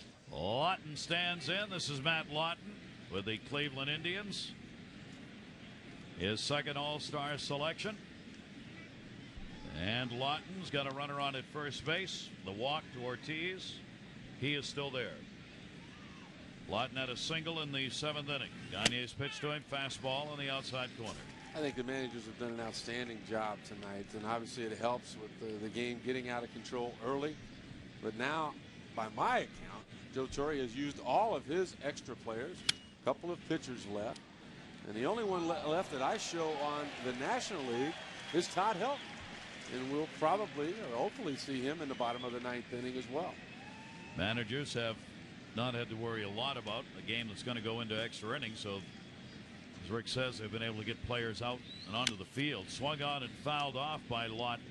2 balls, 2 strikes, 2 down. 9th inning. The American League leading at 9-4. They've been a powerhouse in this game as they've got those 6 runs off Roger Clemens in the 1st inning. There's Todd Helton around the bat rack getting ready. Here's a 2-2 delivery. Ooh, you see all those fastballs, and then he does that to you. Just breaks your back. We go to the bottom half of the 9th. Gagne gave up the lead walk and then gets a couple of strikeouts. Can the National League rally in the bottom of the 9th? We're going to find out. Joe Torre looking to win yet another game as a manager here in the American League. As we go to the bottom of the 9th inning, his team up 9-4, 3 outs away. And I would imagine he's feeling pretty good about picking up that victory here. It would be the 7th straight win for the American League, and it would be the 5th straight victory for Joe Torre. Along with all the records that the Yankees have set in the past, I mean, Torre keeps setting some records of his own. He was the only manager to ever win the first 4 straight All-Star games he's managed. He's looking to extend that record tonight. First All-Star game was played in 1933. It was in Chicago. The American League came away with a victory in that game at Comiskey Park, the old Comiskey, 4-2. There were 24 Hall of Famers involved in that 1933 All-Star game. Now we're up to 75 being played here in Houston. And you know, Gary, even with a win tonight, the National League will still hold the edge. They came into play tonight with the National League 40 wins, the American League 32, and of course 2 ties. The National League only lost 1 game from 1963 through 1982. So. Matsui's come out. Rivera's on. Here's Todd Helton, the man we were talking about, getting his first chance at the plate as a pinch hitter. 3rd in average in the National League, 2nd in on-base percentage, and productive with the home runs and the RBIs. And he takes that pitch down low. Sherry Carlson sent us an email from Borneo, Indonesia. I do not think the All-Star game should determine home field advantage. All right. There are a lot of people that feel that way. 1-1 is swung on and missed. They feel like it should go to the team during the regular season, which earned it, the team that won the most games. She says, to me, it always counts. It's classical baseball. I like to see the guys just coming out and having a good time and participating. 1-2 delivery by Rivera. He jammed him, and it's foul back. The Netherlands, Michael Bosanic, who used to live in a suburb of Detroit, said after that obnoxious finish with a tie game, I swore I'd never go to a baseball game again. I absolutely favor the winner of the All-Star game having home field advantage for the World Series. 2 parts of the world, 2 different opinions. 2 ball, 2 strike count. I think we all felt that way. Yeah. But I tell you what, I tip my hat to the commissioner for what he has done, and he's done it all through hard work. I mean, he truly is one of baseball's biggest fans. Ortiz, first base. Todd Helton is retired, 1 away in the 9th inning. Just a couple of days ago, looking at the standings, there were 21 of the 30 teams that were within 5 games. I mean, that's 1 good week of a wild card spot, of getting into the postseason. Well, enough said. 2 biggest changes, I think, to keep baseball going during the season, Rick, have been, number 1, revenue sharing. We talked about it earlier. Without that, many of these teams would not be able to compete because they wouldn't have the money. And secondly is the wild card, which I did not favor. I'm a purist in baseball, and when I first came in, I just didn't like the idea of expanding the playoffs. But without it, you would have teams just dead and gone at the All-Star break who instead have a second half to play for. Yeah, the whole American League East goes away. Yeah, because that's right. the Yankees will win that division, but there's still an opportunity for somebody else in that division to get in the postseason, as the Red Sox did last year. Yep. And you have at least 5 teams right now in the American League who are involved in the wild card race. And there's talk. I'm not the one talking, but there's talk of having 2 wild cards from each league in the next labor agreement that comes up at the end of next year. And another playoff round where the 2 wild cards would play against one another. I wouldn't be against that, but you would have to shorten the season then. It's long enough the way it is. Wilson pops that one up. Second base. Belliard got it. Last 11 batters for the National League have been retired. It is an entirely different scorecard for the American and National League in this game. You know, you say, well, what happened? I mean, did they just shut it down? Are they ready to go home? No, I'll tell you what happened. It's called Nathan, Gordon, Rodriguez, and Rivera. they've just shut it down. That's how good that bullpen is for the American League. Rivera trying to wrap it up here. Jim Thome can't get around on the fastball, fouls it off. And partner, how about what Joe Torre told us before the game about his bullpen? He feels like that this one is as good as any bullpen as he has ever had. How scary is that? And you're talking about Paul Control, you're talking about Tom Gordon, and of course the guy on the mound right now. That's amazing. Broke his bat, center field, shallow, short, Tejada, game over. 9-4, the American League continues their domination.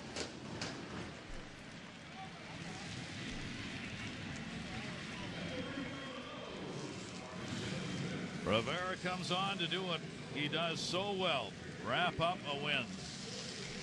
And the 95th All-Star game is in the books. The American League 9, 14-0. They left 7. The National League 4, 9-1. They also left 7 on base. And you know, you look at that one number up there as far as the error is concerned for the National League, you think no big deal. That was a huge deal. It came in the first inning. There were 2 outs. It would have been the 3rd out of the inning. Kent couldn't make the play. Giambi got on. Jeter followed with a base hit. Soriano hit a 3-run homer, which to me was the key blow to the ball game and possibly going to hand Soriano that MVP award of the All-Star Classic.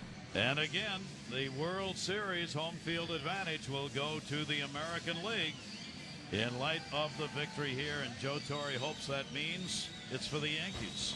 Let's take a look at our Pepsi play of the game. You know, and let's take a look to begin with at Manny Ramirez with an 0-2 pitch, hitting that ball deep into the seats. The people here in Houston just in shock. And then after that, the ones that weren't in shock were after this. A 6-run inning in the top of the first, all coming off the hometown hero here, Roger Clemens for the National League. And that was probably the biggest shock of all. That Clemens in the first inning gave up 6 runs, 3 of them earned 5 hits and 2 home runs. As part of that entourage, we are going to get the MVP announced down by home plate, where the commissioner of baseball has gone out to make the presentation. And it sure looks like it's a name we've mentioned before in this game, and a bit of an irony. Get the MVP who got traded. He's also the guy who got the most votes for anybody in this All-Star game. And you know, when you talk to him, the players of the Texas Rangers say that he's happier than ever. He's smiling all the time. He's going to be smiling now. Alfonso Soriano. He delivered that home run in the first inning for 3 RBIs. He also had a single in the 3rd inning, but a big blow that put that big distance up 6-3 in the first. And Soriano traded to get A-Rod to Texas by the Yankees. Still continues to be an all-star in Texas. And more than that, now he joins that exclusive list of MVPs of an all-star game. And he's just started. You know, and I remember Don Zimmer, the second year Soriano was with the Yankees. Zimmer, of course, the bench coach for Joe Torre, saying that how, as far as his hands were concerned, and that's the thing you always heard about Hank Aaron, was those quick wrists and the hands that he had, the strength there. He said that Soriano reminded him of the great Hank Aaron, just in that aspect, nothing else. Well, here's another reminder. We told you when we looked at the standings at the top, Texas, one of the surprise teams in baseball, actually making a run at their division title. Last year, it was their Hank Blaylock who delivered a game-winning home run from the Texas Rangers. This season, it's going to be the big home run by Soriano, which put him ahead to stay, and he's going to be the MVP. So maybe they're building the talent in Texas, which is going to result in a little postseason play back here in the Lone Star State. Soriano awaiting for the award to be presented to him. The American League gets the victory. And now over the last 8 games, the American League has won 7 and had the 1 tie. Well, I think once again, I don't know whether it's because this time it counts or what it is, but there was a lot of intensity that went into the ball game again tonight as it did last year. But once again, the American League coming out on top. And there it is. There's the line. 9-14-0, 4-9-1. Our 2004 All-Star game complete. For all of you around the world, I'm Gary Thorne with Rick Sutcliffe. On behalf of all of our crew, we thank all of you for joining us. Thanks for the emails. Thanks for tuning in. We wish you well in the postseason here on Major League Baseball International. Will be coming up very soon. From Houston, let's take a look. Good night.